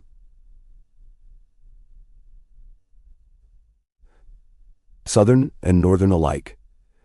Their laughter a new song in the cool spring air. So the pack returned to Winterfell, strong, together, and undiminished. The north remembered, but it no longer clung to old wounds. The direwolves ran wild in the woods, the wildlings and Northmen tilled the fields. Sansa ruled with wisdom, and Jon found his peace. At last, in the unbreakable truth that hope endures, the pack survives, and even the deepest night gives way to the dawn. When the pack returned to Winterfell, the north greeted them with a joy fierce as spring wind. Banners flew from the battlements, the old and the new, Stark direwolf and Bear Island's bear. Free folk painted standards, the simple wolf's head cut from homespun, a child's scrawl now honored by lords and wildlings alike. The gate stood wide as Jon and Sansa rode through, the direwolves pacing in their shadows, the crowd pressing close to touch fur, to cheer, to throw wildflowers and last year's dried apples in celebration. Jon felt the tide of their welcome in his bones, a pulse that banished the last chill of the southern journey, the doubts that lingered even after the Queen's counsel. It was not the approval of southern lords, not the clever applause of maesters, but the rough and raucous love of a people who had suffered and survived, who knew their own story and would not let anyone else write its ending. He returned every embrace, clasped every arm, let Ghost and Shadow lick the children's faces, let Nymeria shoulder aside the bravest dogs to take her place by the fires. The wildlings danced with Northmen, their drums and fiddles filling the yard with music older than walls.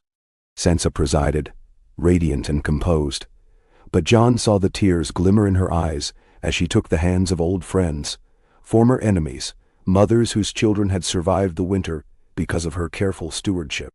Lady Mormont's warriors carried the southern banners through the streets, laughing and boasting, their faces smudged with dust and victory. Val's hair glinted in the firelight as she spun in the center of a ring of children, telling tales of the forest, of giants, and brave girls and wolves that could not die. Tormund drank, arm-wrestled, kissed half the wildling women and a quarter of the Northmen, then declared a wrestling match in the snow to decide who would be the new chief of the kitchens. At midnight, he was crowned with a string of sausages and paraded 3 times around the yard. As the revels burned down and the moon-silver clouds drifted over the towers, Jon retreated to the God's Wood. Ghost and Shadow pressed close, the scent of pine and snow and old bark grounding him. The heart tree loomed, red leaves whispering in the wind, and Jon felt the past pressing all around, the weight of everything lost and found. Sansa came quietly, her cloak trailing in the dewy grass. She stood beside him, both silent for a while, watching the flames and shadows flicker in the windows. They say we made peace. But peace is just another beginning.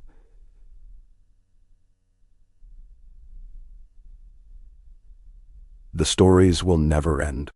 Jon nodded, hand resting in Ghost's ruff. So long as the pack endures, the story goes on, each day remade. She touched his shoulder, gentle as snowfall. I'm proud of you, Jon. Not for what you won, but for what you refused to lose. Hope, trust, kindness.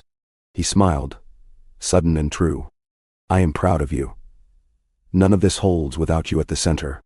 Sansa blushed, fierce and shy, then leaned her head against his arm. Do you think Arya and Bran feel it? Wherever they are. Dain. Jon gazed up at the boughs, where the red leaves trembled. The North remembers, and the old gods remember too. They're never far. For many days after, life in Winterfell turned to the bright business of peace. New gardens were dug. The wildlings shared seeds, and taught the Northmen old ways of trapping and foraging, while in return the Northmen showed how to mend plows, how to cut stone and raise barns that could stand against even the cruelest wind. Maester and wise woman held classes in the yard, the children learning their letters and numbers by drawing in the dirt or arranging wolf bones and river stones. Shadow and Ghost led the wolf pack through the new fields, never threatening the flocks, always chasing foxes and hares far from the sheep pens. Nymeria ranged farther each night, and once brought back 3 orphaned wolf cubs from the woods. The children named them Mist, Claw, and Willow, and their yips joined the dusk chorus as the wild pack grew. At the council fires, Sansa listened to the small folk and the wildlings alike. No request was too minor: bread for a sick neighbor, a new blanket for a woman with twins, a fence mended, a lost ring found in the hay. Val and Tormund solved disputes in the wildling tongue, their judgments fair but always with a joke, a lesson, a dare to make things right.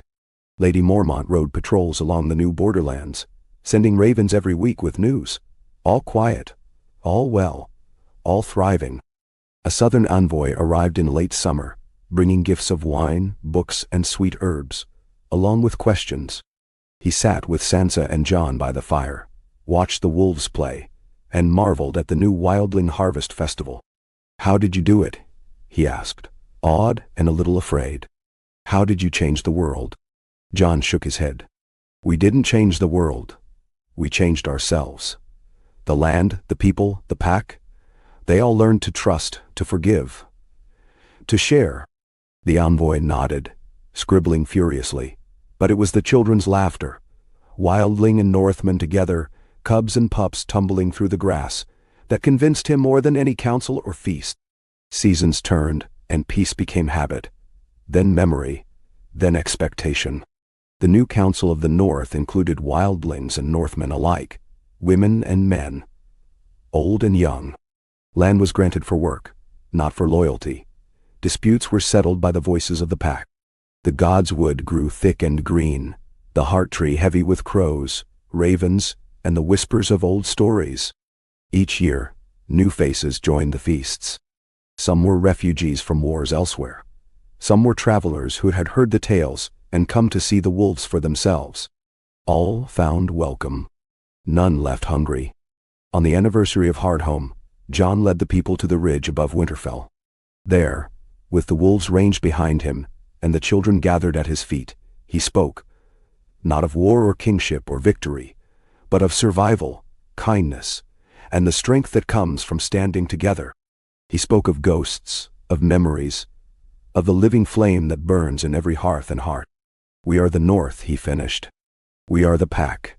We keep the story, and we keep each other. That night, as the wolves sang to the moon, Jon knelt beneath the heart tree, listening to the wind and the far-off dreams of his family. Sansa joined him, Val and Tormund, Lady Mormont, and the children. They did not speak of the past, nor fear the future. They simply were, a pack, scarred and whole, strong and gentle, forever remade by what they had endured. And beyond the walls, the wild land listened, the old gods watched, and the North, never truly tamed, never broken, carried the story on, through wolf song and laughter, through storms and spring, through every night and every dawn that would ever come. Oh, Ka. Late summer in the North felt like a fragile promise.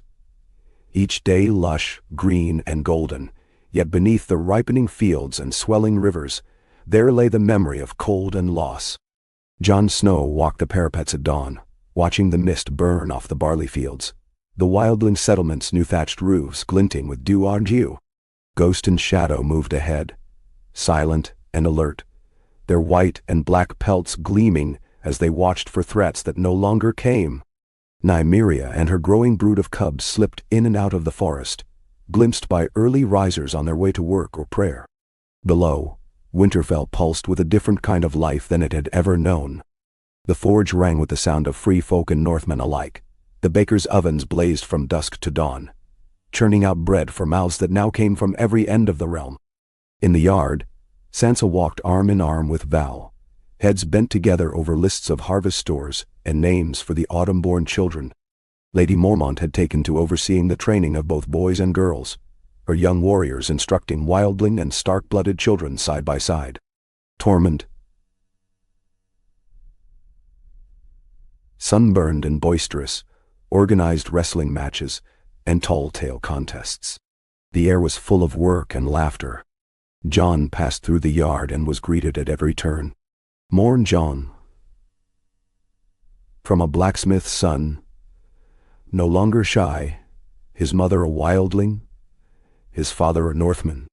Thank you for the new seeds, m'lord, called a free-folk widow, her twin girls clinging to her skirts. A baker's daughter pressed a hand to Ghost's fur, giggling as the direwolf tolerated her clumsy affection. It was, he knew, a peace built not by grand proclamations, but by daily choices. He watched Sansa pause to speak with the wildling midwife, never above fetching water, listening to grievances, mending disputes. Jon had learned to do the same. He judged a contest for the finest turnip, settled an argument over a goat's broken leg, and helped a crippled wildling mend his fishing nets. There were no more sides now. There was only the north. As the days shortened and the sun took on a red-gold cast, Jon gathered the council in the great hall. Sansa sat at his right, Lady Mormont and Val on his left. Tormund sprawled at the end of the table, feet up, mug in hand. The benches were crowded with free folk elders, Northman village heads, even a few southern settlers who'd chosen exile in the peace of the pack. Sansa called the meeting to order with her quiet authority. The harvest looks strong, she announced. We'll feast at equinox, with every village bringing its own dish. The southern trade ships are expected in a fortnight. Lord Manderla's men have promised the best of White Harbor's fish. Val, how fares the new settlement at the edge of the woods? Val, her hair caught back with wolfbone pins, smiled. They are strong, but one house lost its roof to a storm. Tormund sent men to help rebuild. The children are already running wild. Lady Mormont spoke next, grave and steady. There's talk of a sickness in a village near the coast. I'll send my best healers, and we'll need to stock more honey and vinegar. Tormund raised his mug. Ay, and more ale. Ale keeps sickness at bay and makes the children sleep through thunder. There was laughter, and the business continued. Plans for repairing roads, building a new mill, welcoming a second wave of southern refugees. Jon listened, added a word where needed, but mostly watched the faces around the table. They were not perfect. Tempers still flared, memories still stung, but the pack had learned to work and forgive. He saw in their eyes the determination of a people who had survived the long night and learned to trust the dawn. That night, as the equinox feast drew near, Sansa and Jon sat together atop the ramparts, watching the lanterns bloom below. I never thought to see it, Sansa murmured, voice soft and awed. Children of wildlings and Northmen, learning together, sharing bread, growing up without fear. Jon nodded, Ghost's head heavy in his lap. It's your doing as much as mine. You taught them patience. You taught me patience. She laughed, brushing his arm. And you taught us all stubbornness. You taught us to hope. As the feast day arrived, Winterfell thrummed with excitement. Banners fluttered, fires blazed, music filled every corner. Each village brought something to share. Smoked fish, stewed turnip, wild honey, roasted boar, breads flecked with berries or seasoned with southern spice. The wildlings danced the old dances.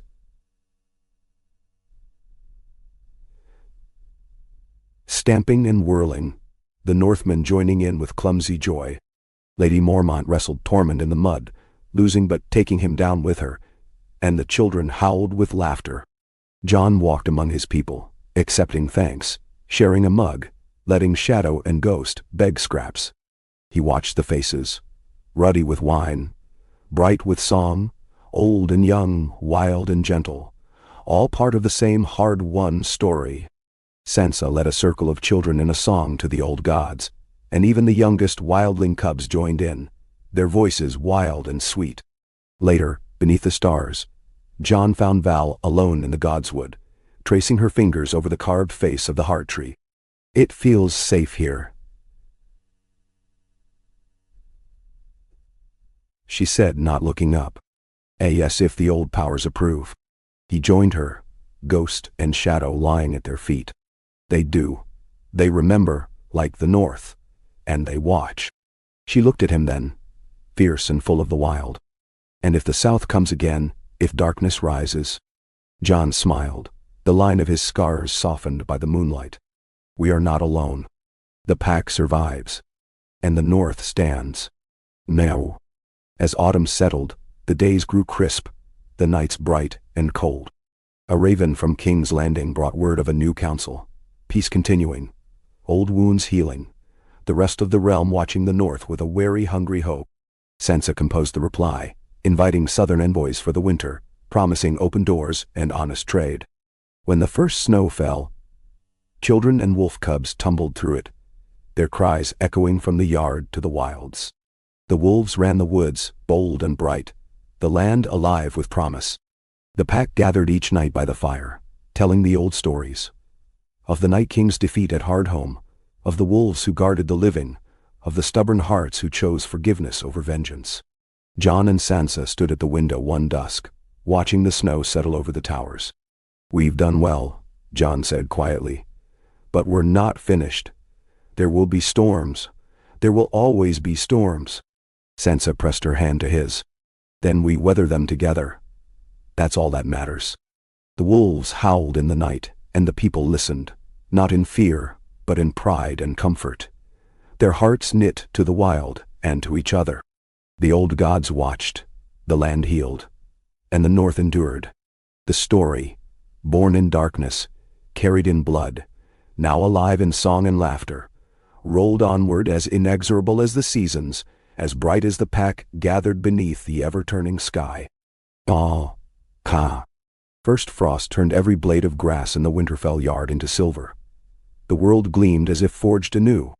The banners above the gate snapped bright and cold, each one stiffer and more permanent than ever, and the direwolf's paw prints left ghostly trails across the morning's white. Jon stood alone beneath the heart tree at dawn, his hand pressed to the rough, blood-red bark, listening. There was a hush to the godswood that felt like approval, a patience, a promise that what had been planted here would last. The castle had never been busier. The news of peace had spread like wildfire, and with it, curiosity and cautious hope. Caravans came north with salt and wine, with books and southern silks. Refugees arrived every week, some broken by old wars, others seeking the promise of a new home.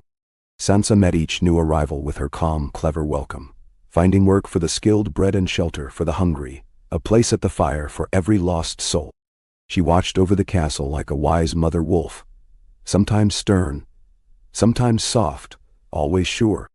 Val and Lady Mormont organized work crews for the coming winter, teaching wildlings and Northmen together how to build snow shelters, how to mend roofs and set traps for hares. The free folk brought in furs and smoked meat, sharing the secrets of snow-proof fires and medicine against the cold. The Northmen taught them how to lay stone and carve clever windbreaks, how to make candles that would burn for a week. Children learned from both sides, new games, new songs, old wisdom spoken in wildling tongue and Wintertown dialect. Ghost and shadow were never far from Jon's side. The young black wolf had grown long-legged and bold, sometimes slipping off with the cubs to run the woods, sometimes falling asleep with his head on Jon's boots before the hearth. Nymeria and her pack hunted the borderlands, driving away the last desperate bandits and watching the deep forest's edge. At dusk, their howls shivered through the trees, and all who heard them felt safe. The first southern envoys of the new council arrived on a morning blue and clear. They were led by Lord Rowan, old and wry, with a golden chain of office and a young scribe at his side. Lady Mormont met them at the gate, sword on her hip, cloak billowing. Jon and Sansa greeted them with simple courtesy, offering bread and salt, mulled wine, and a seat by the fire. The hall was hung with pine boughs and candles.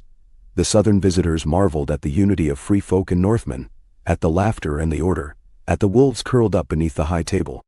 "Is it true what they say?" Lord Rowan asked Sansa after dinner. "That the wildlings and Starks share rule, that the Wolf King listens to every voice?" Sansa smiled, her eyes catching the firelight. "It is true. We listen, and we remember." Now, the scribe watched Ghost with awe, scribbling furiously as the direwolf licked the youngest wildling's face, making her giggle. "And is it true your wolves guard the fields at night?" Jon leaned in, quiet and calm. "The wolves guard more than fields. They guard the heart of the North." That night, the Southerners walked the Godswood with Jon and Sansa, Lady Mormont and Val. The air so cold the stars felt close enough to touch. They asked questions about the pack, about Hardhome, about the night the dead were turned. Sansa spoke of trust hard-won and justice earned, Val of scars that had healed but would never vanish. Lady Mormont, fierce and proud, challenged the Southern knight to a wrestling match and left him laughing in the snow. Jon answered in his way, saying little, but letting his steadiness speak for itself. "Could it work elsewhere?" Lord Rowan asked finally. "Could what you've made here spread?" Jon gazed out over the fields, the forests, the lights of Winterfell shining through frost and fog. "If people choose it, yes. If they learn to listen, forgive, and fight for each other. The pack is not just wolves, it is all who belong." The Southerners left with new stories to tell and new hope in their voices. The winter that followed was sharp and clean but not cruel. The granaries filled, the wildlings' skills saved lives when the river froze and Northmen's axes felled enough wood to keep every hearth blazing. There were quarrels, there were hard days, but the council endured, meeting by the fires in 3 languages, each voice counted, each tale heard. One night, as the wolves sang beneath the bright winter moon, Sansa and Jon sat side by side in the window seat above the great hall, watching shadows flicker and snowfall. "You are content," Sansa said, almost teasing. "You, who once dreamed only of the wall." Jon turned, a faint smile creasing his face. "The pack gave me something I never found at the wall. A home, a purpose that endures, not just survives." She rested her head on his shoulder. "You made it so." They watched together as the fire died down, the wolves curled together on the stones below. The sounds of peace, soft, persistent, alive, rose up all around them. As winter deepened, so did the bonds between free folk and Northmen. Marriages took place by the heart tree and in village squares, witnessed by wolves and elders. New children learned both tongues, both customs. The first wildling ever elected to the council was a grandmother with a scarred cheek and a sharper wit than any old lord. When a sickness threatened, Northmen brought herbs and free folk brought bone broth and hope, and no child was lost that winter. Letters came from the south, full of questions and quiet longing. How did you begin? How do you forgive? How do you keep the wolves at peace? Sansa wrote the replies with Jon's help, and together they sent back stories. Of the long night, of the Night King's end, of fires shared and bread broken, of how hope was never easy, but always worth the fight. Spring came in a rush, rains battering away the last snows, new green curling up through the thawed earth. The wolves ran wild, pups and cubs tumbling after the big ones, children chasing them both through fields of mud and chutes. The first lambs were born. The wildling gardens burst with strange root and bright flower. The south sent envoys to learn, to watch, to try. One morning, as the bells of Winterfell rang for another wedding, Jon stood on the parapet with Sansa, Ghost leaning against his legs. "What will you do when peace becomes the norm, not the exception?" Sansa asked, smiling at the sky. Jon thought a moment, quiet and sure. "I will keep walking these walls. I will keep listening. I will keep the pack safe, and see if peace can grow wild, the way the wolves do." She squeezed his hand. "Together then, always." The song of wolves and children, of wind and bells and distant laughter, filled the north. The story, once blood and darkness, became a story of stubborn hope, of fierce hearts, of a pack that endured and thrived. The land remembered, the old gods watched, and the North, wild, unbroken, forever remade, walked into a new age, strong as winter, bright as spring. Okay. The winter broke in slow, stubborn stages, but when it finally yielded, the thaw came all at once, a rush of meltwater over stones, black earth steaming in the noon sun, and the voices of the North swelling in the fields and woods. Winterfell's towers, so long rimmed with snow and crowned with white, dripped and gleamed in the brightening days.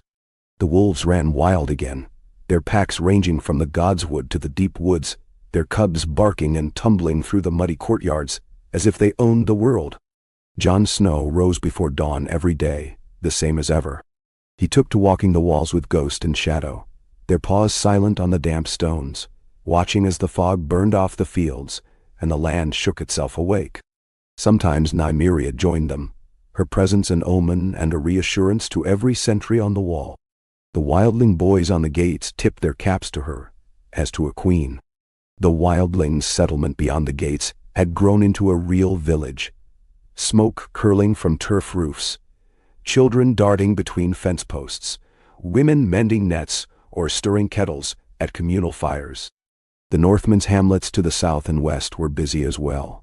Every morning brought the clatter of hooves and the smell of new bread as farmers came in with eggs, cheese, and cream, and the bakers sent baskets of fresh loaves back out by the children's arms.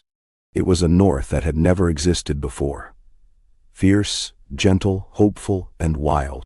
The council met weekly in the great hall, a circle more than a line, Sansa presiding with her quill and books, Lady Mormont bringing word from Bear Island and the western holds, Val speaking for the free folk, Tormund red-faced and booming, always advocating for the hungry and for proper stories, not maesters' tales. Around them, wildlings and Northmen, the young and the old, women and men alike, all with a voice, all with a hand in the day's work. Spring meant plans, for a new granary by the river, for a school in the wildling village, for an exchange of apprentices between Bear Island and the North's southernmost farmsteads. Jon made a point of visiting every new site with Ghost and Shadow, inspecting timbers and offering advice, but mostly listening. His presence was a promise and a warning, a reminder that all were bound together now. It was not perfect. Tempers flared. Old resentments sometimes surfaced, especially in the first weeks after the snows melted. Some Northmen still muttered about wildling tricks when a fence went missing or a sheep wandered. Some free folk bristled at the North's rules. But disputes were settled in the open, with laughter more often than blood. Children born in the new peace spoke both tongues and made their own rules for games. Half wolf, half wildling, wholly of the North. The first spring festival was held in the open field by the new granary, a joining of two traditions, the Northmen's planting fair and the wildlings' great feast of the returning sun. Sansa wore a circlet of rowan leaves. Val wore wolfskin and beads. Tormund declared himself king of the Maypole, and Lady Mormont bested every man in an axe-throwing contest. Bards sang the old ballads and new ones, full of the night the dead fell and the dawn when the Durwolves howled the living back to hope. The feasting went on for 3 days. The wolves fed on scraps and bones, and sometimes joined the dancing, chasing children through the wild grass and mud dot. Jon watched from the edge, content. He found himself less a king than a keeper, a guardian of the pack and the peace, the invisible sinew that bound them all. It was Sansa who drew him back into the center, linking arms with him as the children clamored for a story. He told it as he always did, simply, with no embellishments. The truth of Hardhome, the terror of the dead, the courage of the living and the wolves who fought beside them. He let Val add the wildling parts. Let Lady Mormont add her own grim humor. Let Tormund exaggerate until the children shriek. He ended as he always did. The pack survives. That's our story now, and yours. Remember it. In the weeks after, the land flourished. The wolves kept the fields free of foxes and hares. The men and women mended the dikes and planted new orchards. Ravens arrived from the south with questions. then with envoys. The Queen's new Lord of Laws came to see for himself. His mind changed more by a single evening with the wildling children and their direwolf cubs than by any treaty. Sansa welcomed the visitors as she welcomed everyone, open-handed, unyielding, gracious. She sent them home with bundles of dried fruit, wild honey, stories, and once a Northman's daughter as a squire to learn the ways of the South. "Let them see we do not fear them," she told Jon, her gaze proud and wary. "Let them learn, too." Lady Mormont sent her best hunters to teach the Southerners to track and survive a northern night. Val's free folk showed the Queen's envoy how to read the sky, how to hear the coming of spring in the trees and in the wind. Summer approached with a promise of abundance, and Jon found himself at peace. He walked the walls by starlight, ghost and shadow at his side, listening to the sound of the wolves in the forest, the laughter in the hall, the snatches of wildling song that drifted from the open windows. He watched Sansa working late in her solar, the candlelight on her red hair. He visited the wildling village to see the latest baby named Stark, and then the Bear Island boys practicing with wooden swords in the yard, Lady Mormont correcting their stance with gruff affection. A new generation of children grew up strong, quick, and fearless, never knowing a North at war, never fearing the wolves who guarded their homes. Some even learned to ride the direwolves for brief, glorious moments, racing through the fields in a swirl of dust and laughter, their parents calling warnings half-heartedly from the doors. When the next Southern Council came, envoys from every corner of the realm, even Dorne, even the Iron Islands, Jon welcomed them without fear. They marveled at the peace, at the sight of wolves and men, women and free folk feasting together. They took home stories, recipes, seeds, even 2 orphaned wolf cubs, gifts to show that peace was not just words, but something living, stubborn, and wild. One night, as fireflies rose and wolves sang in the deepening dusk, Sansa and Jon sat together atop the highest tower. "Do you ever miss what came before?" Sansa asked, her voice a hush in the dark. Jon thought long before answering. "I miss my brothers. I miss our old home. But if they could see this, if they could see you, and the children, and the pack, they would understand. This was always what we fought for, a place where the living belong." Sansa pressed her head to his shoulder. "It's not perfect." "It's ours," Jon said, and Ghost, as if understanding, lifted his head and howled. A sound echoed by Nymeria's pack, and the whole North, bright and fierce and free. And so the story of the North rolled on, carried in song and memory, in laughter and wolf howl, in every field and every heart.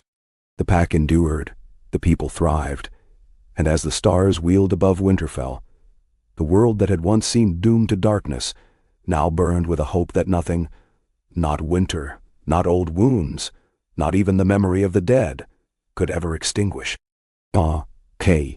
The summer deepened into lush abundance, every day longer and brighter than the last.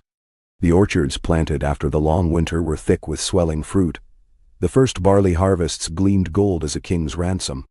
Wildflowers ran rampant across the fields and along the streams, drawing bees and children alike. Everywhere Jon walked, he was greeted by the sound of laughter. Children chasing wolf pups through the grass, women calling to one another as they hauled baskets to market, the shouts and singing of young men and women training with wooden swords beneath Lady Mormont's stern but smiling eye. At the edge of the wildling village, Jon and Ghost watched as Val presided over a naming ceremony for 3 newborns. 1 boy, 2 girls. The villagers danced around a ring of wildflowers while the cubs, Shadow, Mist, Claw, and Willow, tumbled through the children's legs. Even the most stoic Northman smiled as he watched.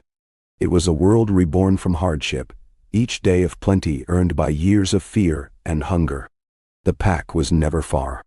Ghost and Shadow led the younger wolves on long morning runs, their howls echoing up to the watchtower where Sansa worked late, reading the latest letters from the Southern Council or marking off supplies on parchment.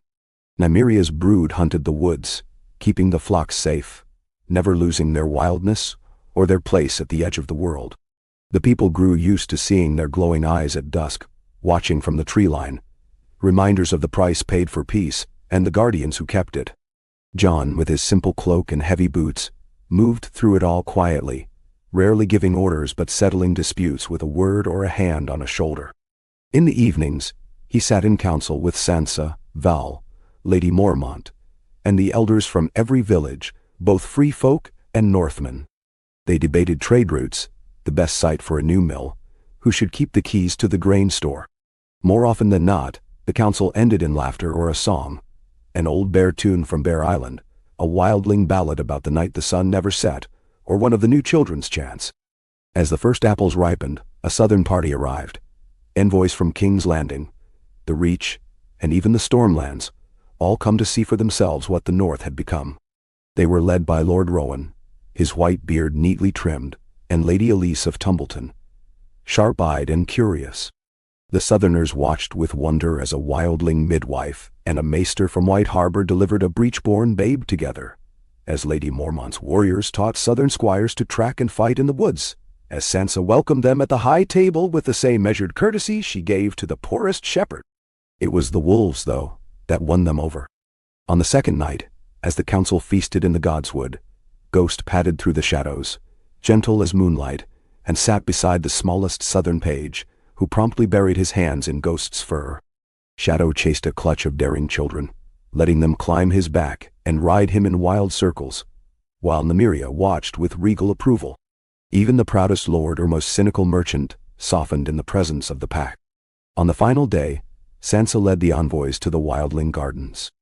The free folk women showed off cabbages big as a man's head, the new apple trees heavy with fruit, root vegetables enough to keep 3 villages through winter dark ride. "We do not starve, and we do not raid," Val said with quiet pride. "We have all learned." In private, Lord Rowan confessed to Jon, "This is not what we expected. The songs from the south spoke only of blood and wolves. Yet here you are."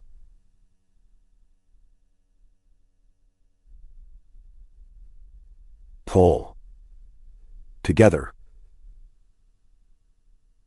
Thriving. Jon shrugged, looking out at the fields. "We survived the dead. It taught us not to waste the living."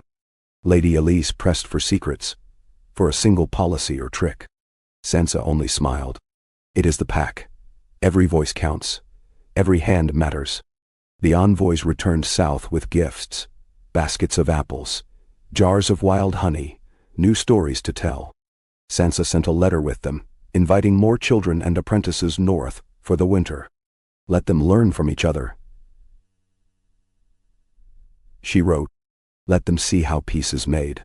As summer waned, a raven brought news of unrest in the Vale. A bandit company harrying the mountain roads, villages burned, lords at odds over how to answer. The council met at once. Lady Mormont bristled. "Should we send our wolves?" Tormund laughed, pounding the table. "Send me. I'll scare 'em straight." Jon shook his head, thinking of the children in those villages, of the years spent afraid. "We send help, but not conquest. Food, healers, builders, and if they wish, a few wolves to guard the fields. Let them see we are not what the songs claim." "Men are why." Val, ever practical, added, "Send young men and women who know what it is to start over. Let them bring stories." The council agreed. Sansa drafted the letter. The next day, a party left Winterfell with carts of grain, barrels of salted pork, and 3 of Nymeria's brood loping at their side. The rest of the realm watched, and in time, other villages sent word, seeking help, sending thanks, sometimes sending children north to learn with the pack. Autumn brought the harvest: barley, oats, apples, berries, fat sheep, and lean deer. The feast in the Godswood rivaled any held before, the tables groaning, the hall ringing with wildling music and northern chants. The wolves watched from the shadows, the cubs nosing among the children for scraps. Jon and Sansa, standing together at the heart tree, watched the people dance. "It's not the world we were born to," Sansa said softly, "but it's the one we made." Jon slipped his arm around her shoulders. "A better world." The children sang for them, a song about a wolf king and a wise lady, about how the pack had chased away the cold in the night. As the stars rose, Jon knelt at the roots of the heart tree, Ghost and Shadow at his side, and gave thanks, to the old gods, to those lost, to the stubborn joy that would not die. As the last leaves fell, as frost crept in at the edges of the fields, the north huddled close, the fires burned high, and the wolves howled the story into the darkness, a song of peace forged from the bitterest night, a promise that, so long as the pack endured, no winter would ever be the last. And so the North's new age pressed onward, scarred but thriving, wild but gentle, always watchful, always listening, always listening, always the pack, together under the endless sky. Ka. Frost clung to the windows as autumn ebbed, the days shrinking to gold and russet, and the nights growing deeper, softer, filled with the sense of wood smoke and earth. In Winterfell, the long shadows stretched early across the yard, and the great fires were stoked before sunset. Jon Snow felt the shift keenly. The rhythm of the land slowing, the air tinged with the memory of winter, but not with dread, only a kind of awe at the cycle that had, at last, become familiar and safe. Harvest was in, every cellar and granary full.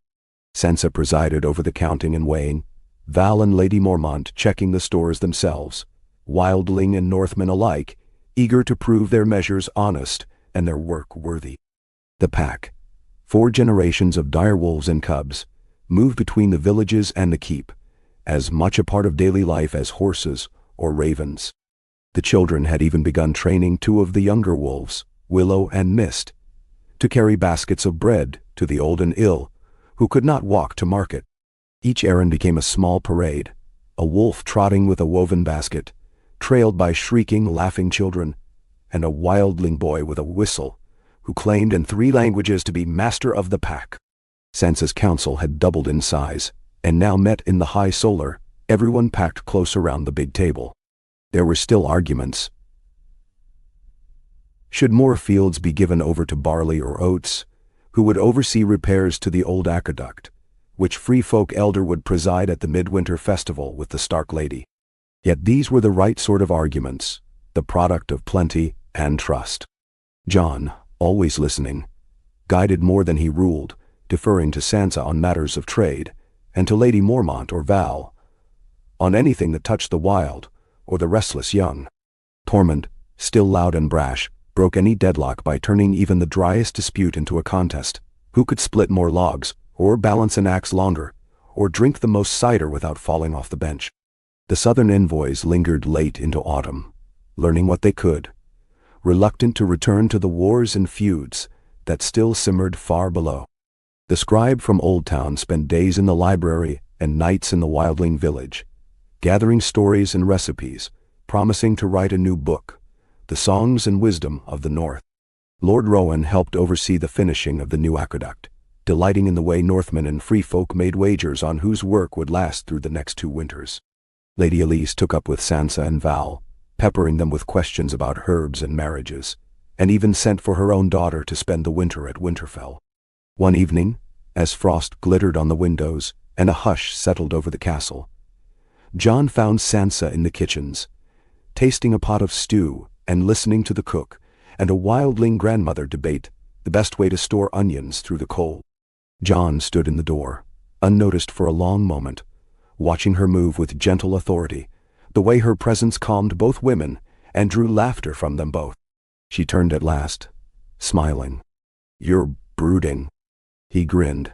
"Always." She brushed her hands on her apron and joined him, leaning into his warmth. "Do you remember when we were children? How the castle seemed too big for us, too old, too haunted?" Jon nodded, his gaze thoughtful. "Now it feels just right. Full of life, not ghosts." She squeezed his arm, then gestured for him to follow her. They walked through the quiet corridors, the wolves trailing behind. Ghost and shadow, Mist carrying a child's lost mitten, Willow pushing open a door with her nose. In the Godswood, the heart tree's red leaves had nearly all fallen, blanketing the ground in a blood-colored quilt. Jon and Sansa knelt together, side by side as they'd done at so many turnings of season and fortune. The wind was gentle. The world felt patient. "I sometimes fear it's all too fragile," Sansa whispered, almost as if afraid to break the spell. That if we let down our guard, if we grow complacent, old fears and old hatreds will slip back through the cracks. Jon listened, silent, then pressed her gloved hand in his. We'll keep watch. The wolves will keep watch. And if darkness comes, we'll meet it together. A soft growl from Ghost, a yip from Mist. Sansa's eyes filled with tears she refused to let fall. Thank you, Jon. For all of it. Later that night, as the family, pack and kin, blood and chosen, gathered for supper in the great hall, Sansa rose to make an announcement. We will hold the midwinter feast in the wildling village this year. All are welcome. Northmen and free folk, refugee and lord, child and stranger. We will share the longest night together. Cheers greeted her words. Plans were made. Who would bring what? Who would teach which dance? What tales would be told by firelight? Val promised to lead the old wildling songs and Lady Mormont to judge the wrestling and snowball contests. The children clamored for stories, and Jon promised them new ones, tales of hope and courage, of wolves and winter, of second chances and stubborn hearts. On the day of the feast, the village was alight with lanterns, snow packed into a clean yard, great fires blazing. Each family brought food, roast boar and venison, pies, flatbread, honey cakes, sweet roots and barrels of cider. The pack circled the fire, the cubs rolling and leaping. Sansa and Val stood at the head of the tables, Jon beside them, Lady Mormont already wrestling 3 boys at once to the laughter of the crowd. Tormund led a wildling chant that soon swept the whole company into song. As midnight drew near, Jon stepped forward with Sansa, the wolves gathering behind them, the hall and yard falling quiet. We once feared the dark, Jon said, his voice strong but gentle. We learned together that the only way through is together. We keep the fire lit for all. The pack survives, and so do we. Sansa echoed him. The North endures. All are welcome.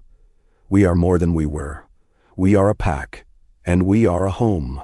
The people raised their mugs and voices in a long, wild cheer.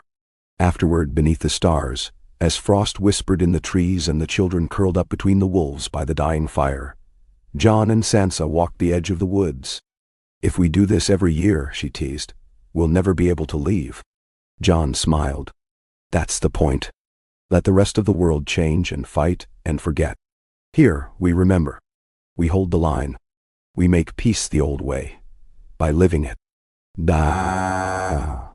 As the northern lights danced above, as the wolves sang their ancient song, winter fell and its people rested in hope, knowing for the first time in living memory that whatever winter came, the pack would endure. And the story would not end, but circle round again, each turning brighter and braver than the last, carried on the breath of wolves and the laughter of children, under the endless, sheltering sky. With midwinter past, Winterfell settled into its deepest quiet. Yet it was not the uneasy silence of waiting for doom, but the deep breath of a land secure in its own survival. The village and keep pulsed with hidden life. Fires banked in every hearth, smoke curling slow and blue from chimney stacks, the music of wind in the frozen trees. The snow muffled footsteps and voices, making every story told in the long hall seem doubly precious, every laugh and every song echoing longer into the night. Jon found that, in the heart of this season, there was more time to notice small things. He rose early, well before the sun, and walked the walls as the dawn burned a thin line of rose on the horizon. The wolves, ghost white as frost, shadow dark as a forgotten dream, willow and mist silver and gray, the rest of Nymeria's ever-roaming brood, moved with him or ranged farther, hunting what little game remained, watching with patient eyes. In the wildling village, smoke rose from communal fires where elders told children the legends of the night. The dead were driven back by wolves, and the younger generation wove their own tales of trickster cubs and snow battles, won with cunning rather than strength. Sansa made a habit of visiting the village every day, cloaked in fox fur, never coming empty-handed. She brought honeyed cakes to the old spare needles and colored yarn to the children, news and questions and plans for the spring. Lady Mormont's voice rang out every morning in the yard, training young warriors, Northmen, and free folk together. "There is no wall between us now," she declared as she led them through drills. "Only the world we choose to defend." Even the southern girls wintering at Winterfell, daughters of envoys and traitors, curious, eager, and at first uncertain, threw snowballs and learned to sharpen axes, their laughter mingling with the rest. Val became a bridge between the peoples. She ran the midwinter nursery, teaching old wildling songs to any child who would listen, keeping peace with a glance or a sharp word. At night, she told Jon and Sansa of her dreams, of a land green from coast to coast, of old enemies breaking bread, of cubs and children growing up together with no memory of the long night. "It will happen," she told Jon once, "if you keep the path, if you remember the wild and never let the North become too tame." Jon smiled at that, thinking of Ghost's gentle discipline and Shadow's wild streak, of Nymeria vanishing into the deep woods and returning with another orphaned cub. The North would never be tame, nor should it. Winter's storms came and went. A blizzard buried the wildling village for 2 days, but the pack helped dig out doors and livestock, and Sansa's careful stores meant no one went hungry. A fever swept the lower villages, but the wise women and Maester worked side by side, every house open to the sick, free folk and Northmen trading herbs and old stories while they waited for news. Every day Jon walked among them, lending a hand where he could, giving thanks and comfort. The wolves made their rounds as well, curling beside the sick, sharing warmth and the calming weight of their presence. At council, Sansa pressed for more. "We are strong, yes, but the world beyond is still uneasy. Old wounds, new greed. How do we protect what we have without building walls that will one day keep us apart again?" It was Val who answered, fierce and unafraid. "Invite them in."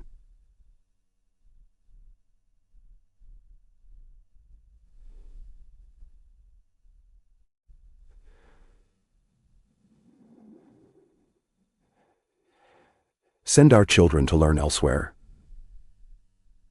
and bring others' children here. Teach them the pack is not just blood, but choice." Jon nodded. "Let them see how we live, and why. Let them see the wolves. Let them understand what it costs to make peace, and what it gives. Then them her." So it was decided. At the turn of the year, Winterfell would send a delegation south, not with swords, but with seeds and songs and stories, with 2 of the wolf cubs and a handful of young apprentices, wildling and Northmen alike. In return, they would welcome children from the south to winter in the north, to see the pack, to learn what had been forged in the crucible of cold and fear. The preparations filled the weeks before the thaw. Val trained the children, how to move in deep snow, how to greet a dire wolf, how to cook a wildling stew, or mend a broken sled. Lady Mormont's girls taught the southern daughters to wrestle and to hold their own in council. Sansa oversaw every letter, every promise, every careful assurance to the worried lords and mothers of the realm. The day before the delegation left, Jon and Sansa walked the Godswood, arm in arm, Ghost and Shadow weaving between the trees. The heart tree stood bare and watchful, its red eyes seeming to smile. "It feels like another beginning," Sansa murmured. "Not an end." Jon nodded, his heart full. "It always is. The world is wide, and there's more to do, but the pack is strong, and the story endures." As they watched, a group of children, 3 Northmen, 2 wildlings, 1 southern girl in a cloak too big for her shoulders, entered the Godswood with Willow and Mist at their heels. They knelt at the heart tree, each pressing a hand to the bark, laughing as the wolves jostled them. Sansa's eyes shone with unshed tears. "That's the North I want to remember," she whispered. The next morning the gates swung wide, and the delegation departed. Sansa watched them go, proud and nervous, Jon beside her. The whole of Winterfell turned out to cheer. Wildling elders waving, Northmen farmers tossing apples, Lady Mormont's warriors saluting, Val singing a farewell. Ghost howled, a song picked up by Shadow, and then by all the wolves, their music rolling over the fields, up to the ramparts, out into the world. Winter lingered, but already the land dreamed of spring. Inside the keep, the pack gathered close, children and cubs, elders and kin, all warming themselves at the fire. Sansa called for tales and Jon obliged. Stories of Hardhome and the Wall, of the first wolf and the last night, of peace won and guarded, of hope, stubborn as the cold. You've given them a world I never imagined. Sansa told Jon that night, as they watched the stars wheel above the snow. He smiled, his arm around her shoulders. The wolves curled at their feet. We gave it to each other. We'll keep giving, for as long as the story goes. Them? And in the deep quiet, as frost limned every roof and the old gods listened in the branches, the pack's story carried on, woven into the very bones of the north. Bright and enduring, the song of wolves and the laughter of children echoing beneath the endless, sheltering sky.